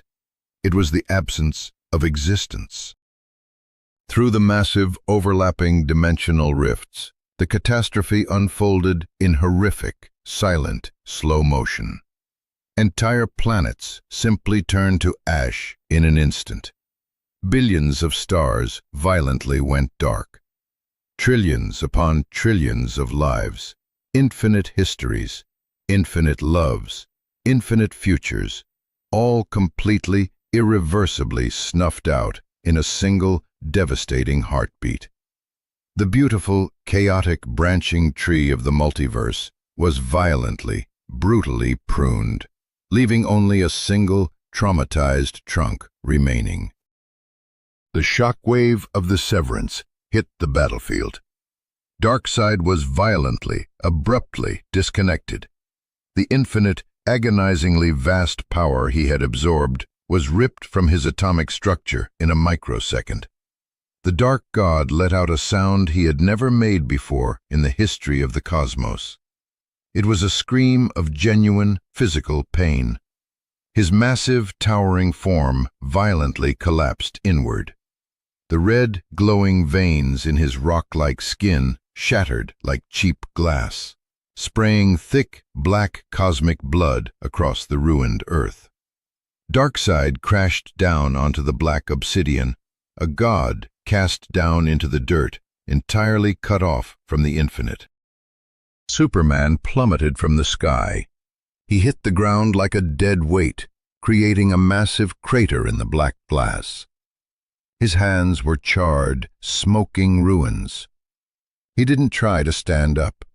He just lay there, curled into a fetal position, weeping openly into the dirt. He had saved Earth. He had stopped the omniversal ascension of evil.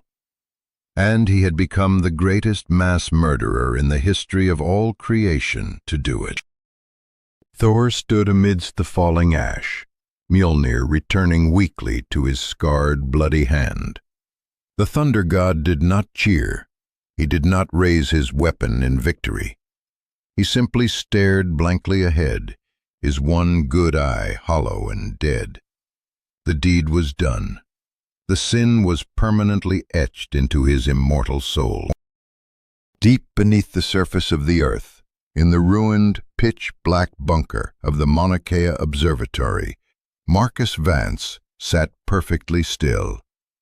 The emergency red lights had finally died, leaving him in absolute darkness. The chaotic, screaming telemetry data on his monitors was gone. The screens were all completely blank. Except for one. The secondary monitor, the one that had shown the bright sunlit runway in Tokyo. The timeline where Lily was safe. Marcus watched the screen with dead, unblinking eyes. The image of the descending plane had frozen for a fraction of a second when the hammer struck the nexus. And then the screen violently fractured into static. The static hissed for 3 long, agonizing seconds before snapping off entirely, plunging the monitor into a flat, lifeless black. The timeline was gone. Lily was gone. Not just dead, erased, unmade. She had never landed. The sunlit cafe had never existed. The choice had been made. The irreversible price had been paid in full. And there was absolutely no magic left in the universe capable of bringing her back. Marcus slowly lowered his head onto the cold steel console, the metal data drive slipping from his numb, bleeding fingers. The multiverse was dead. The silence of the surviving singular universe was the loudest, most terrifying sound he had ever heard. And out there, on a ruined battlefield of black glass, the heroes and the monster were finally trapped in a single, inescapable reality, waiting for the final, bloody reckoning to begin. The absolute darkness of the subterranean bunker was heavier than the reinforced concrete that surrounded it. Marcus Vance lay on the cold floor, his face pressed against the unyielding steel of the command console. He did not scream. He did not thrash in the throes of uncontrollable grief. The capacity for that kind of human expression had been violently burned out of his nervous system the exact second the telemetry monitors flatlined. His daughter, Lily, was not dead. Death was a biological process, a measurable transition from one state of matter to another within a shared universe. Lily had been unmade. The timeline where she sat in a sunlit Tokyo cafe had been severed from the tree of existence, dropped into the infinite void, and erased from the chronological architecture of reality. She was a phantom memory trapped solely inside the skull of a broken astrophysicist. Marcus listened to the silence. It was the most terrifying acoustic environment he had ever experienced. For his entire life, even in the deepest, most isolated anechoic chambers of the observatory, there had always been a baseline hum of existence. The faint, microscopic vibration of the earth, the distant whisper of cosmic microwave background radiation. Now, there was nothing. The chaotic, overlapping frequencies of infinite parallel dimensions that had momentarily flooded his sensors were gone. The multiverse had been brutally, surgically amputated. Only one universe remained. This one. And it was agonizingly, suffocatingly quiet. Slowly, with the mechanical stiffness of a reanimated corpse, Marcus pushed himself up. His hands were slick with his own blood, the deep lacerations from the shattered dome glass stinging with a distant, detached sharpness. He reached out blindly in the dark, his fingers brushing against the cold, rectangular edge of the metal data drive he had dropped. He gripped it. The metal was still warm from the friction of the catastrophic transmission. The drive held the raw, undeniable mathematical proof of what Superman and Thor had just done.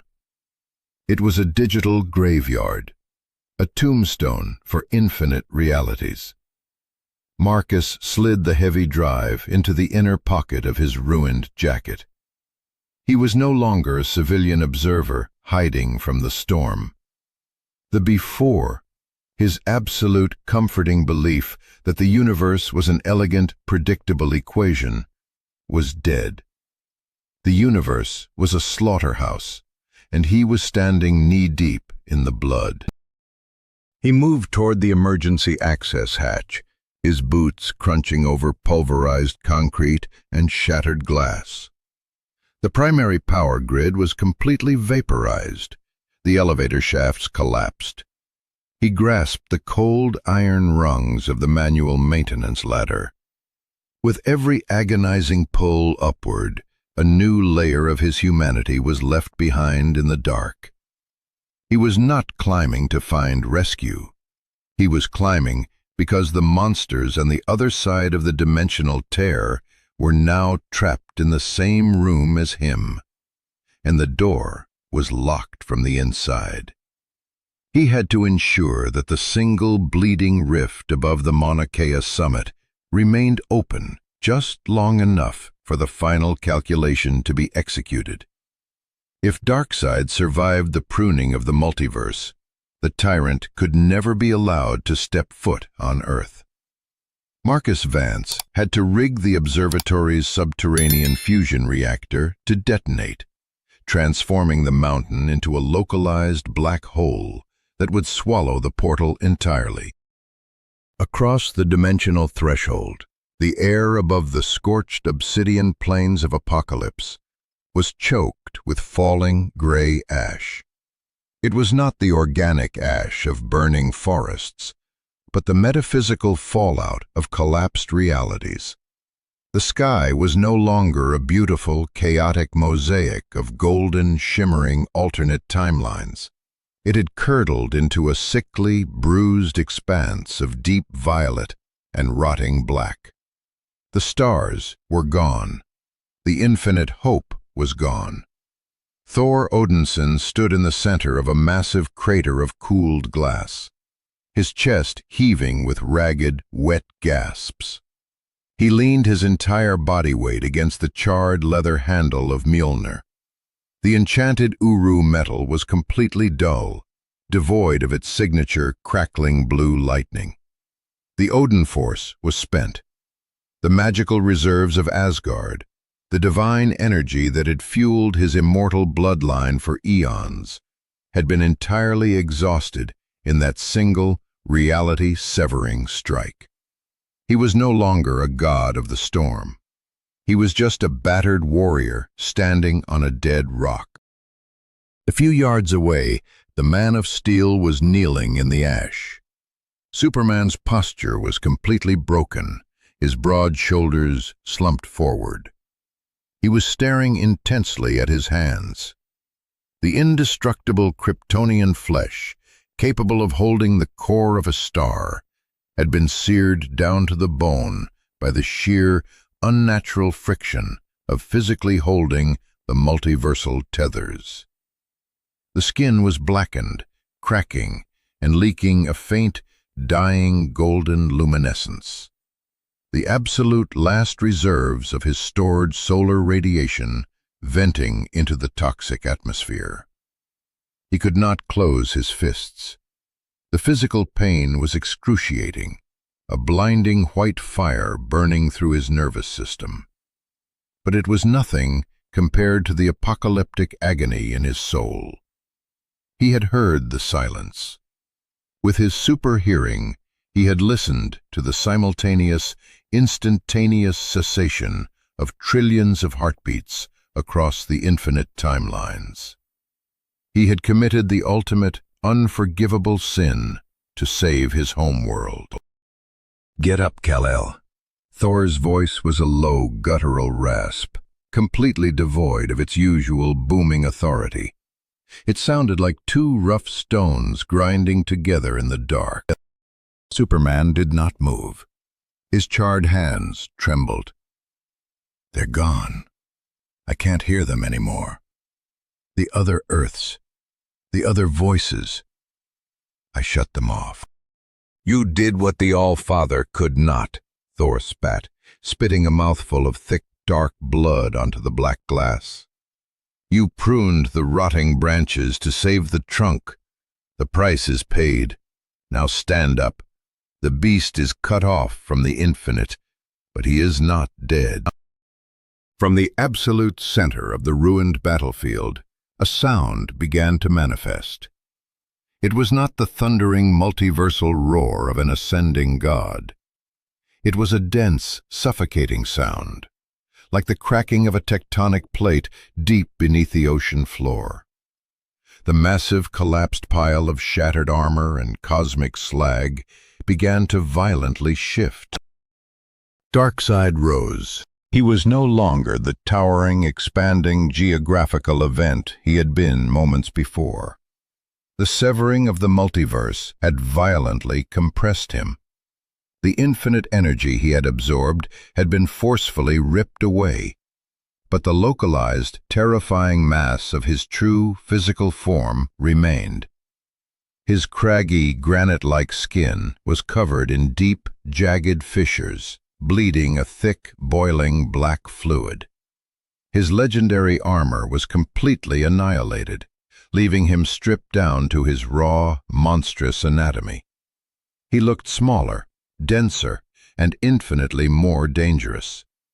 The cosmic reality-warping virus was gone. What remained was a hyper-dense singularity of pure, unadulterated hatred and anti-life. Darkseid did not float. He did not teleport. He stepped forward. His heavy boot struck the obsidian glass, and the entire continent violently shuddered. The kinetic force of his footfall was so immense that the glass beneath him instantly pulverized into powder. He rolled his massive shoulders, the sound of his joints popping, echoing like artillery fire. He turned his head slowly, his eyes locking onto the two broken heroes. The Omega effect was gone. The crimson tracking beams of absolute erasure had been burned out of his system when the timelines collapsed. He could no longer unmake them from afar. He would have to butcher them with his bare hands. "You have destroyed the tapestry." Darkseid's voice was a terrifying, compressed whisper that somehow vibrated directly inside their skulls. "You have burned the infinite. And for what? To trap me in a single room with you?" Superman forced himself to his feet. His legs shook under the immense, crushing gravity of Darkseid's compressed presence. He could not clench his charred, ruined hands into fists. He raised his forearms, adopting a desperate, defensive guard. Without the yellow sun, without the residual hope of the multiverse, he was running on the absolute fumes of his own willpower. Darkseid vanished. It was not super speed. It was a terrifying, violent displacement of physical space. He simply occupied the space where Superman was standing. The Lord of Apokolips drove a colossal backhanded strike directly into Superman's rib cage. The sound of Kryptonian bone fracturing was sickeningly loud. Superman was not thrown backward. The sheer density of the blow drove him straight down. He violently smashed through the 3-foot-thick layer of obsidian glass, cratering the bedrock underneath. Darkseid did not pause. He reached down into the crater, his massive gray fingers wrapping entirely around Superman's throat. He hoisted the Man of Steel into the toxic air, his grip slowly, methodically crushing the Kryptonian's windpipe. "A sun god," Darkseid rumbled, staring into Superman's suffocating, bloodshot eyes. "Reduced to a dying ember. You traded infinity for a few extra minutes of agony." Thor roared. It was not a battle cry of Asgard. It was the feral scream of a cornered animal. He charged across the shattered glass, gripping Mjolnir with both hands. Without the lightning, the hammer was just an unimaginably heavy block of enchanted metal. Thor swung with every microscopic ounce of kinetic force remaining in his immortal muscles, aiming a devastating horizontal strike directly at Darkseid's knee, intending to shatter the joint and force him to drop Superman. Darkseid did not even look at him. As Mjolnir approached his leg, the tyrant simply lifted his heavy, booted foot and violently stomped downward, intercepting the hammer mid-swing. The impact sent a catastrophic shockwave up Thor's arms. The bones in Thor's forearms audibly splintered under the impossible pressure. His grip failed, and the legendary hammer of the gods was violently pinned to the earth beneath Darkseid's heel. With his free hand, Darkseid delivered a devastating, piston-like punch directly into Thor's face. The Thunder God's jaw shattered. Thor was violently spun around by the kinetic force, his body crashing heavily onto the jagged glass. He rolled, trying to push himself up on his shattered arms, choking on his own blood. The fight had ceased to be a clash of cosmic titans. It had devolved into a horrific, methodical execution in an alleyway. High above the slaughter, emerging from the twisted, smoking ruins of the Mauna Kea Observatory, Marcus Vance dragged himself onto the jagged precipice of the mountain peak. The freezing winds of the high altitude ripped at his torn clothes, but he didn't feel the cold. He looked up at the sky. The single massive dimensional tear hung directly above him, a bleeding wound in the fabric of Earth's atmosphere. Through the violent swirling vortex of the boom tube, he could clearly see the black glassed plains of Apokolips. He could see the absolute, brutal domination occurring on the other side. He watched Darkseid slowly squeezing the life out of the Man of Steel. He watched the God of Thunder crawling helplessly on the shattered earth. The heroes had sacrificed the infinite to save the singular, and they were still losing. The math was absolute. Darkseid's compressed physical density was mathematically superior to the failing biology of the exhausted champions. They could not kill him. Marcus wiped a mixture of blood and ash from his eyes. His emotional state was a terrifying absolute zero.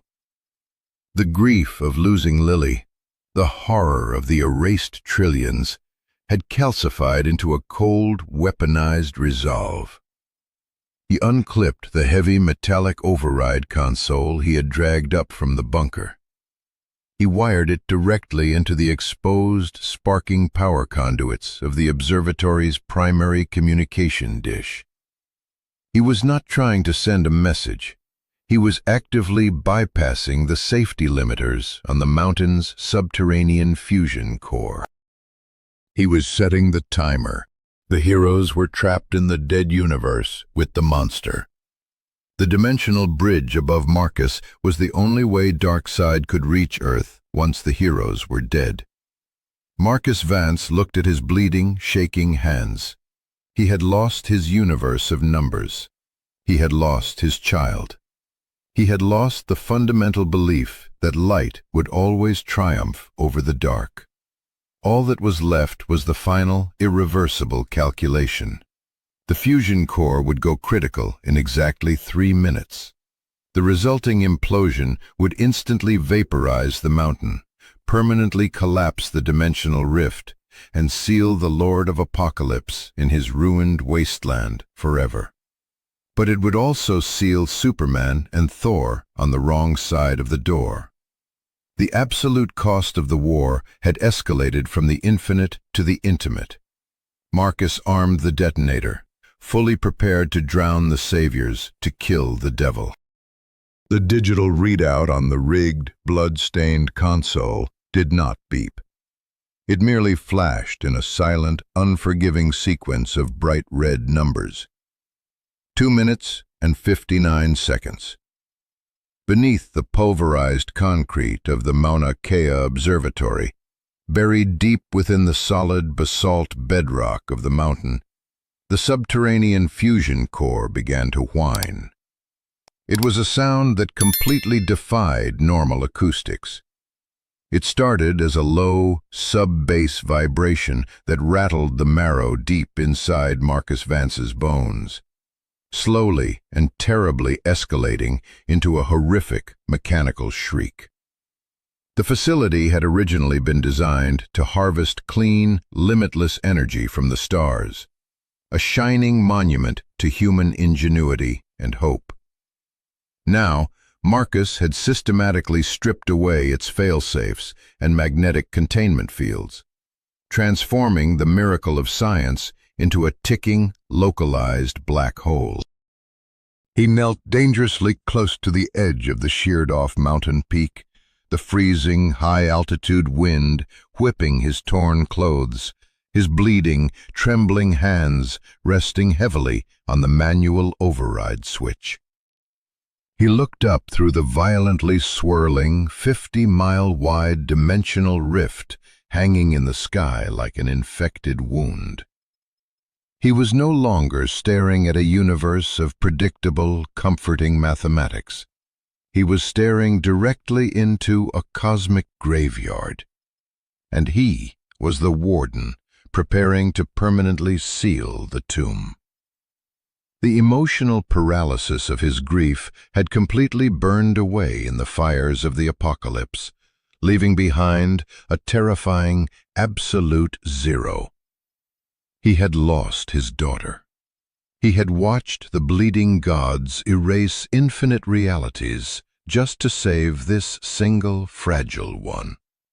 There was no more room in his heart for hesitation. The ultimate cost had been paid in full, and Marcus was determined to ensure the purchase was absolutely final. He watched the monster on the other side of the glass, waiting for the cold timer to run out. On the ruined obsidian plains of Apokolips, the atmosphere was entirely devoid of oxygen. It was a thick, toxic soup of vaporized cosmic blood, ionized plasma, and the heavy metallic ash of entirely collapsed timelines. Superman did not need to breathe like a mortal man, but his lungs burned with a phantom, agonizing fire that threatened to consume him from the inside out. He was suspended 3 feet in the dead air, his crushed, bruised windpipe trapped entirely within the inescapable, granite-like grip of Darkseid. The sheer, impossible physical density of the tyrant's gray fingers was systematically grinding the indestructible Kryptonian vertebrae into fine powder. Every microscopic twitch sent a blinding, white-hot flare of pure agony shooting through Superman's overloaded nervous system. His vision was tunneling rapidly, fading into a bruised, terrifying black at the outer edges. But his super hearing, the absolute last of his failing senses, stubbornly reached out across the dimensional void, past the roaring, chaotic winds of the collapsing boom tube. past the violent atmospheric friction of Earth. He heard it, the distinct, high-pitched, rapidly escalating whine of a destabilizing fusion reactor. He heard the chaotic, terrified but resolute heartbeat of a single human man kneeling on a shattered mountain peak. He heard the terrifying, undeniable mathematics of a localized countdown. Superman's genius-level intellect processed the acoustic data in a fraction of a microsecond. He realized exactly what the fragile human on the other side of the rift had done. The glowing portal above them was not an escape route anymore. It was a primed, inescapable trap. A dying sun still possesses a core of terrifying, volatile fire. Superman's hands were completely, irrevocably ruined. The flesh had been seared entirely away by the sheer cosmic friction of physically holding the multiversal tethers, leaving only blackened, cracking bone that leaked a faint, dying, golden luminescence. He could not form fists. He could not strike a kinetic blow that would even scratch the compressed, hyper-dense armor of Darkseid's raw, monstrous flesh. But as the grim realization of the human's trap settled into his fading, blood-starved consciousness, Superman stopped struggling. He stopped trying to pry the tyrant's massive fingers from his crushed throat. Instead, he forced his shattered, agonizing arms upward. He did not aim for Darkseid's stone-like face. He aimed for the massive, gray forearm currently choking the very life out of him. With a final, agonizing surge of pure willpower that defied all biology, Superman slammed his charred, skeletal hands down onto Darkseid's wrist. He didn't just grab the hardened skin. He violently dug his ruined, glowing finger bones directly into the deep, bleeding fissures of Darkseid's arm. He unleashed every single microscopic drop of stored solar radiation left in his rapidly decaying cellular structure, not as a projected beam of heat vision, but as a localized, point-blank thermal detonation directly into Darkseid's bloodstream.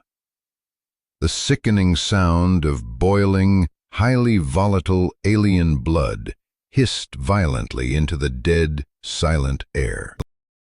Darkseid's crimson eyes widened, a rare micro-expression of genuine physical shock registering on his monolithic, cruel face. He let out a low, rumbling grunt of unexpected pain, his absolute grip on Superman's throat faltering for a mere fraction of a second. It was not nearly enough to free the Man of Steel, but it was enough to momentarily shift the tyrant's calculating attention. Down below, sprawled helplessly on the razor-sharp black glass of the battlefield, Thor Odinson tasted the thick, metallic tang of his own impending death. Both of his powerful arms were completely shattered, the immortal bones reduced to useless, grinding powder beneath Darkseid's heavy heel. Mjolnir lay dead and cold in the ash beside him, entirely stripped of its crackling, divine magic. He was a king without a crown, a battered warrior without a weapon. But Thor was Asgardian. He was born in the furious fires of battle and raised on the absolute, uncompromising laws of blood sacrifice. Through his one good eye, he saw Superman's desperate, burning grip. He instantly understood the unspoken, suicidal tactic. They were no longer fighting to win this war. They were fighting to anchor the beast. With a guttural, feral roar that tore his remaining bleeding vocal cords, Thor used his powerful core muscles to violently launch his heavy body upward from the ground. He didn't try to stand on his broken legs. He threw his entire, unimaginably dense physical mass forward, driving his heavy, armored shoulder directly into the vulnerable back of Darkseid's knee joint. The brutal impact sounded like a high-speed locomotive colliding head-on with a solid mountain face. Thor's shoulder immediately dislocated, the heavy joint violently snapping out of its socket under the impossible, crushing pressure. But the sheer, concentrated kinetic force of the desperate tackle forced Darkseid's massive leg to buckle violently forward. The Lord of Apokolips staggered heavily, his towering, dense frame tilting dangerously off balance. For the very first time since the horrific severing of the multiverse, Darkseid was forced to look away from his tortured victims. He looked up. Through the massive, swirling, bleeding vortex of the dimensional portal, he clearly saw the jagged peak of the Earth Mountain. He saw the tiny, utterly insignificant silhouette of a human man kneeling beside a sparking, rigged console. And, with his terrifyingly perceptive cosmic intellect, Darkseid saw the deep Earth magnetic containment fields completely failing. He felt the subtle, terrifying shift in the local gravity. The human was not just closing the door to his new kingdom. The human was weaponizing the threshold. Darkseid realized with cold, furious clarity that if he remained on this dead, ash-choked world for another 90 seconds, the localized black hole would completely swallow the boom tube and trap him in this lifeless, isolated void for the rest of eternity. A sound of pure, unadulterated, hateful rage erupted from Darkseid's broad chest. It was a physical shockwave of sheer malice that instantly pulverized the remaining obsidian glass within a mile radius into fine black sand. He completely ignored the searing, burning pain of Superman's skeletal hands melting deep into his forearm. He ignored the dead, heavy weight of the Thunder God desperately clinging to his shattered leg. Darkseid turned his massive, imposing body directly toward the portal. He began to walk. It was a horrific, mechanical procession of pure terror. Every single step he took required the exertion of continent-shattering kinetic force. He was physically dragging the combined dead weight of two dying gods across a jagged landscape of crushed glass and toxic, suffocating ash. The sound of his heavy armored boots grinding against the solid bedrock was absolutely deafening, a slow, terrifying, rhythmic drumbeat of impending doom. He was a hyperdense singularity of evil, moving with the unstoppable, crushing momentum of a glacier, steadily and violently closing the distance to the dimensional threshold. Superman squeezed his skeletal hands tighter, his bones audibly cracking and splintering under the impossible strain, desperately trying to act as a physical brake. Thor dug his heavy boots deep into the dirt, using his broken, bleeding body as a living plow to slow the tyrant down. But Darkseid's physical supremacy was absolute and undeniable. He was gaining ground with every agonizing heartbeat. High above on the freezing mountain peak, Marcus Vance watched the nightmare steadily approaching. The glowing digital timer on his console read exactly 60 seconds, 1 minute until critical mass. But Darkseid was moving much too fast. Despite the desperate, agonizing, heroic efforts of the broken gods dragging him down, the Lord of Apokolips was going to breach the portal before the fusion core fully detonated.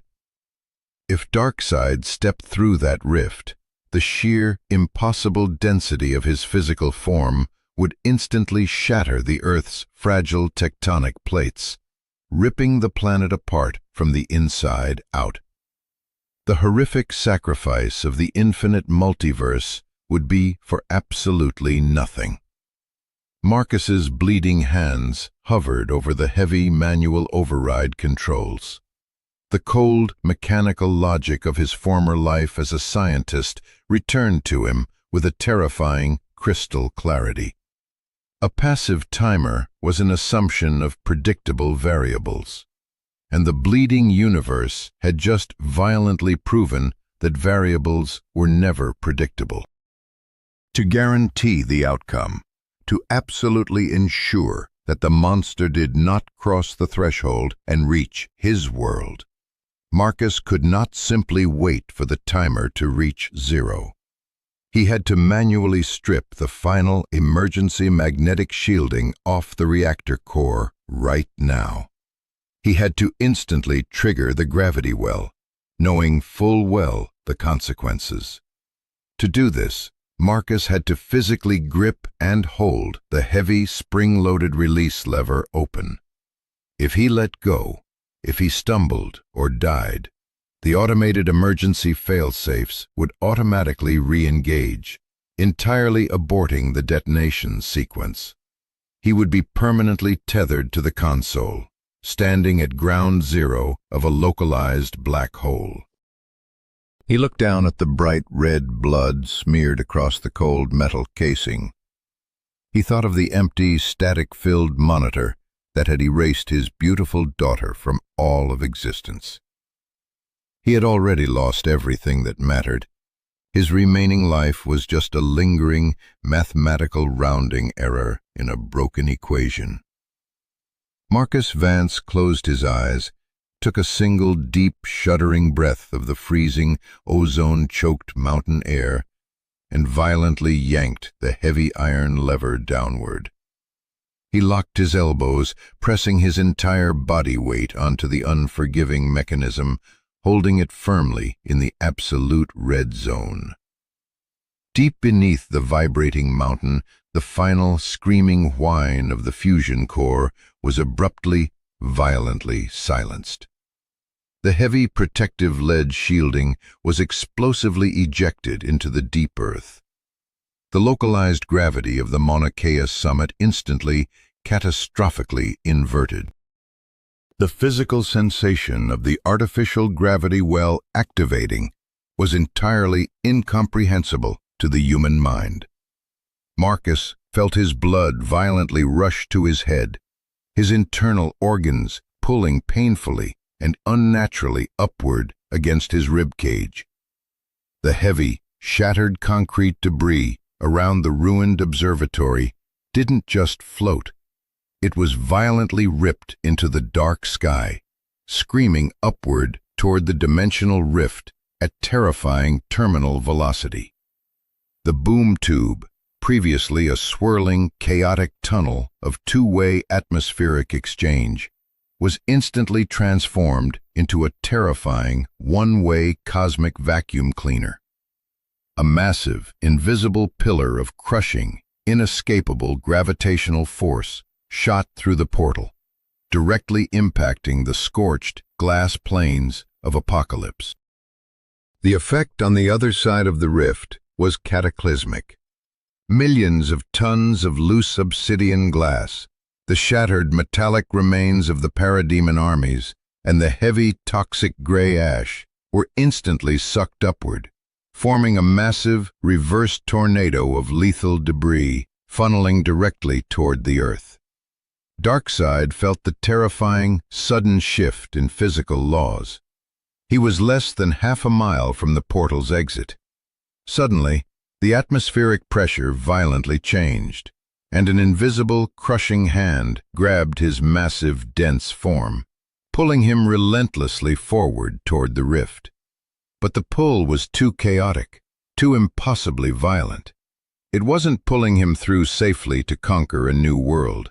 It was aggressively attempting to tear his dense atomic structure completely apart and siphon him directly into the dying, compressed heart of a star. Darkseid roared, a deafening sound of absolute defiance against the very laws of nature. He abruptly stopped walking. He widened his massive stance, driving his heavy armored boots deep into the solid bedrock of his ruined, dying planet. He dug his thick gray fingers entirely into the solid stone beneath the shattered glass. He used his unimaginably dense physical mass as a biological, unyielding anchor against the relentless pull of the black hole. He was a dark god of absolute tyranny, and he absolutely refused to be moved against his formidable will.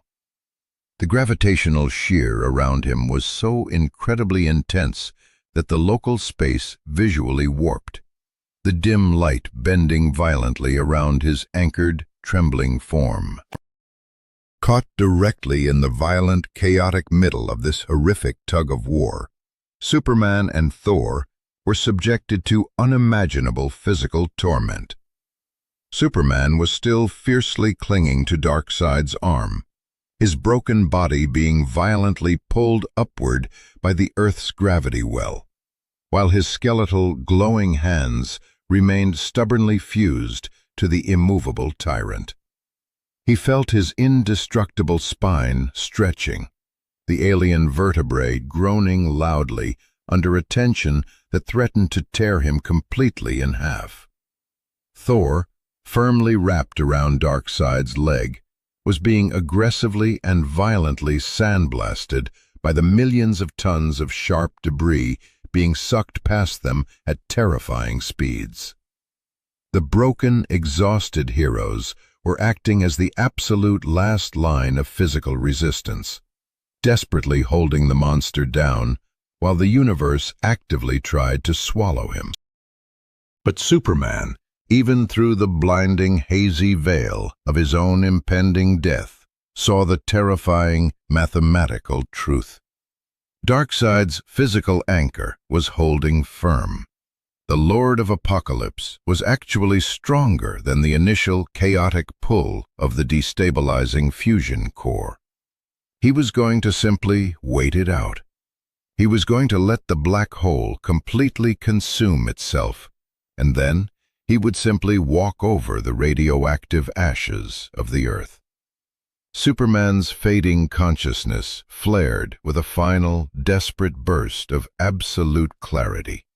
He could not overpower Darkseid with brute kinetic force. He could not rely entirely on the failing physics of a human machine. He had to break the tyrant's anchor. He looked down at the deep, jagged trenches Darkseid's boots had carved into the solid bedrock. Superman closed his bloodshot eyes. He stopped violently resisting the painful upward pull of the gravity well. Instead, he forced his heavy, dying head to tilt downward. He focused the absolute, microscopic remnants of his internal solar energy, the tiny, fading spark of life keeping his brain functioning entirely, into his damaged optic nerves. His eyes did not glow with their usual bright, blinding, heroic red. They glowed with a sickly, dying, pale orange light. He fired a thin, concentrated, desperate beam of heat vision directly at the solid stone beneath Darkseid's boots. He wasn't trying to hurt the invincible god. He was trying to melt the very ground he stood on. The pale orange beam struck the dark bedrock.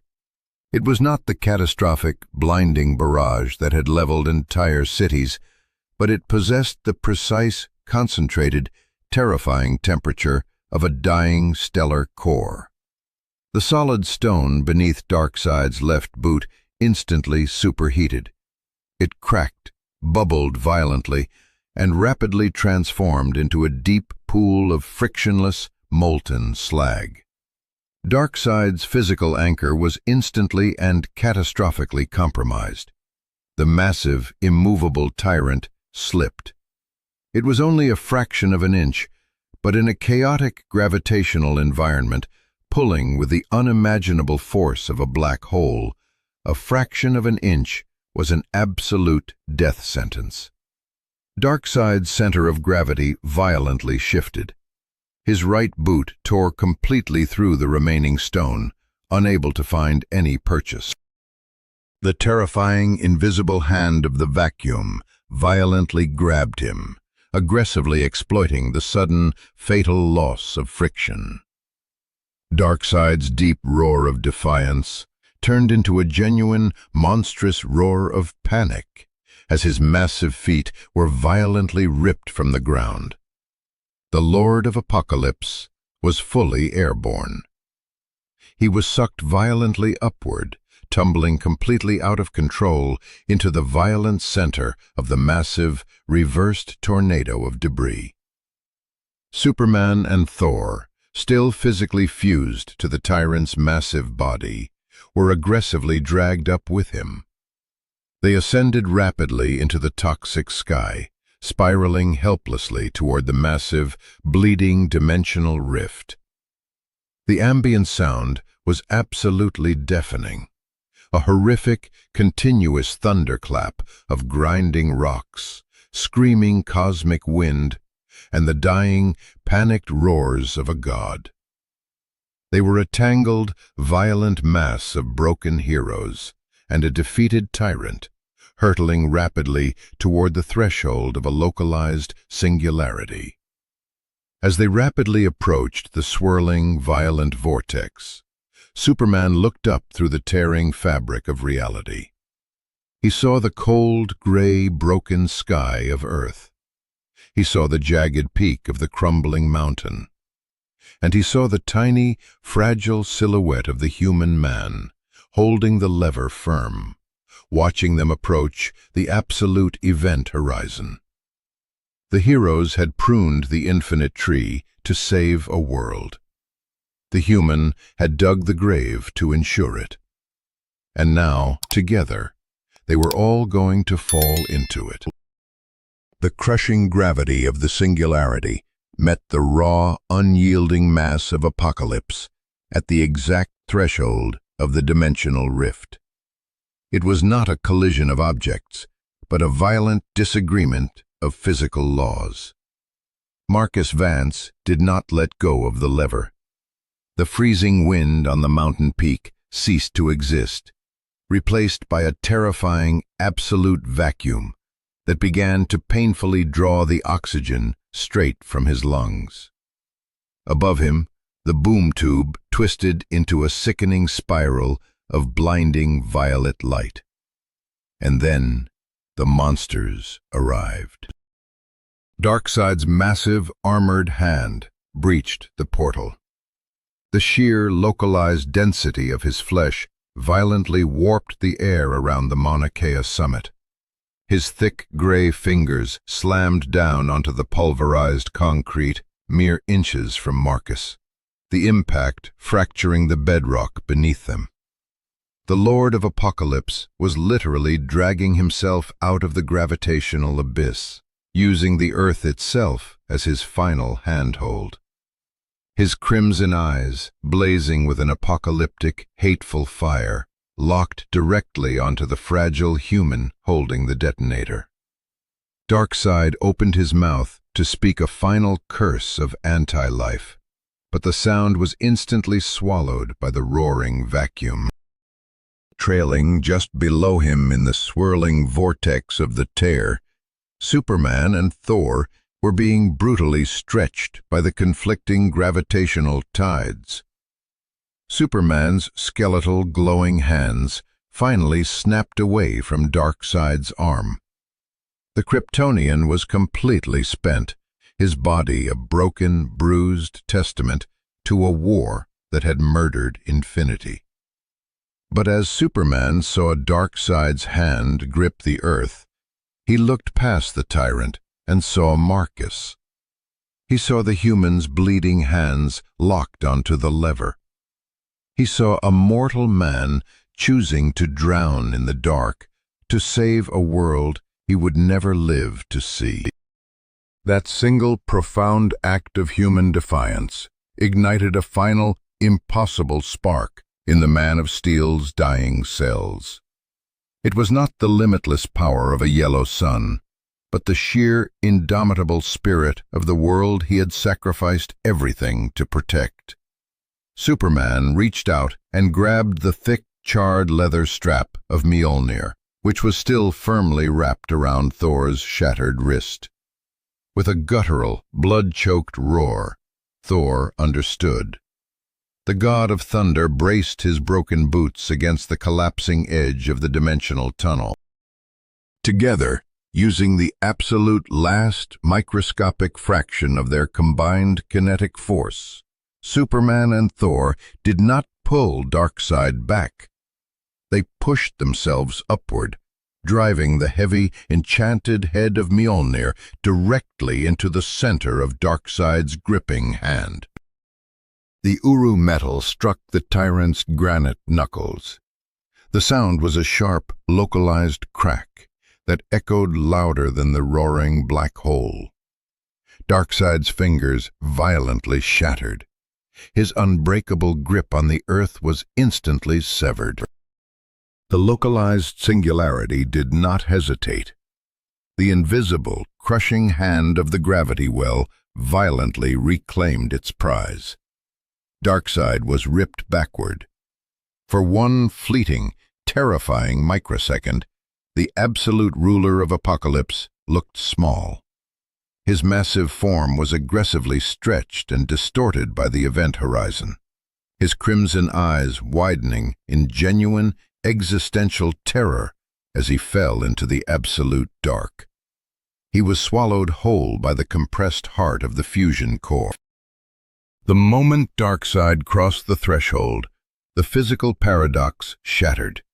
The boom tube violently imploded. The resulting shockwave was not made of fire or kinetic force, but of pure, displaced space-time. Marcus Vance was thrown violently backward, his hands finally ripped from the lever. He flew through the freezing air, crashing heavily into a snow-covered snowbank, yards away from the sheer drop of the mountain peak. The heavy machinery of the fusion reactor deep below groaned, snapped, and then successfully collapsed in on itself, sealing the localized black hole entirely within the Earth's crust. Then, the screaming stopped. The silence that fell over the Mauna Kea summit was heavy, pure, and terrifyingly cold. Marcus lay in the snow, his entire body screaming in agonizing pain, his lungs desperately gasping for the thin, high-altitude air.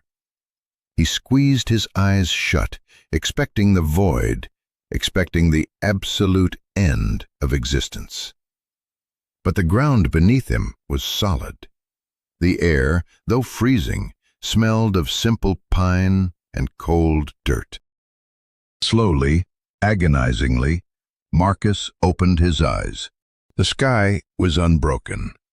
The violent, bleeding rifts of bruised violet and sickly red were completely gone. The terrifying, overlapping dimensions of the shattered multiverse had been permanently erased. In their place was a vast, breathtaking canopy of deep, unblemished black, dusted with the familiar, scattered diamonds of the Milky Way. It was the exact sky he had spent his entire life studying, looking exactly as it always had. But Marcus knew the terrifying truth.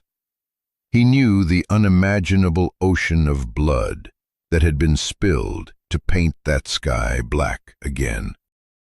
He pushed himself up onto his elbows. The ruined, pulverized concrete of the observatory compound looked like an ancient ruin in the pale starlight. Sitting amidst the wreckage, a few dozen yards away, were the two saviors of the singular universe. Thor Odinson sat heavily on a shattered concrete pillar. His legendary armor was gone, his torso wrapped in hastily torn, blood-soaked rags. His arms hung uselessly at his sides, held in crude splints made from the debris. but he was alive. He looked up at the stars, his one good eye reflecting a profound, ancient sorrow. Beside him, Superman stood perfectly still. The man of tomorrow was leaning heavily against a twisted metal beam, his iconic suit reduced to charred cinders. He was staring out over the dark expanse of the Pacific Ocean, where the sun was just beginning to breach the horizon. The golden light of a normal, singular dawn began to wash over his ruined, scarred face. Marcus slowly stood up, clutching his ribs. He felt the heavy, metallic weight of the data drive still resting inside his jacket pocket. The tombstone of the infinite. He walked forward, his boots crunching softly in the snow, until he stood beside the two broken gods. They did not speak. They did not need to. The grief they shared was an absolute, heavy weight that transcended language, species, and dimension. Superman slowly turned his head. His eyes, usually bright with unyielding optimism, were shadowed by the horrific, permanent ghost of his own necessary sin. He looked at Marcus, and the man of steel gave a slow, subtle nod of profound respect. They had all paid the ultimate price. Marcus Vance looked away from the gods and turned his face toward the rising sun. The warmth of the light touched his bleeding skin. In his before, he had believed the universe was a cold, indifferent equation, a predictable set of numbers that would always balance out. He had believed that everything made sense. But the math was broken. The elegant formulas had been incinerated in the fires of Apokolips. His daughter Lily was gone, violently erased from the tapestry of existence to ensure this single sun could rise again. The pain of that loss was a physical, gaping hole in his chest that would never, ever heal.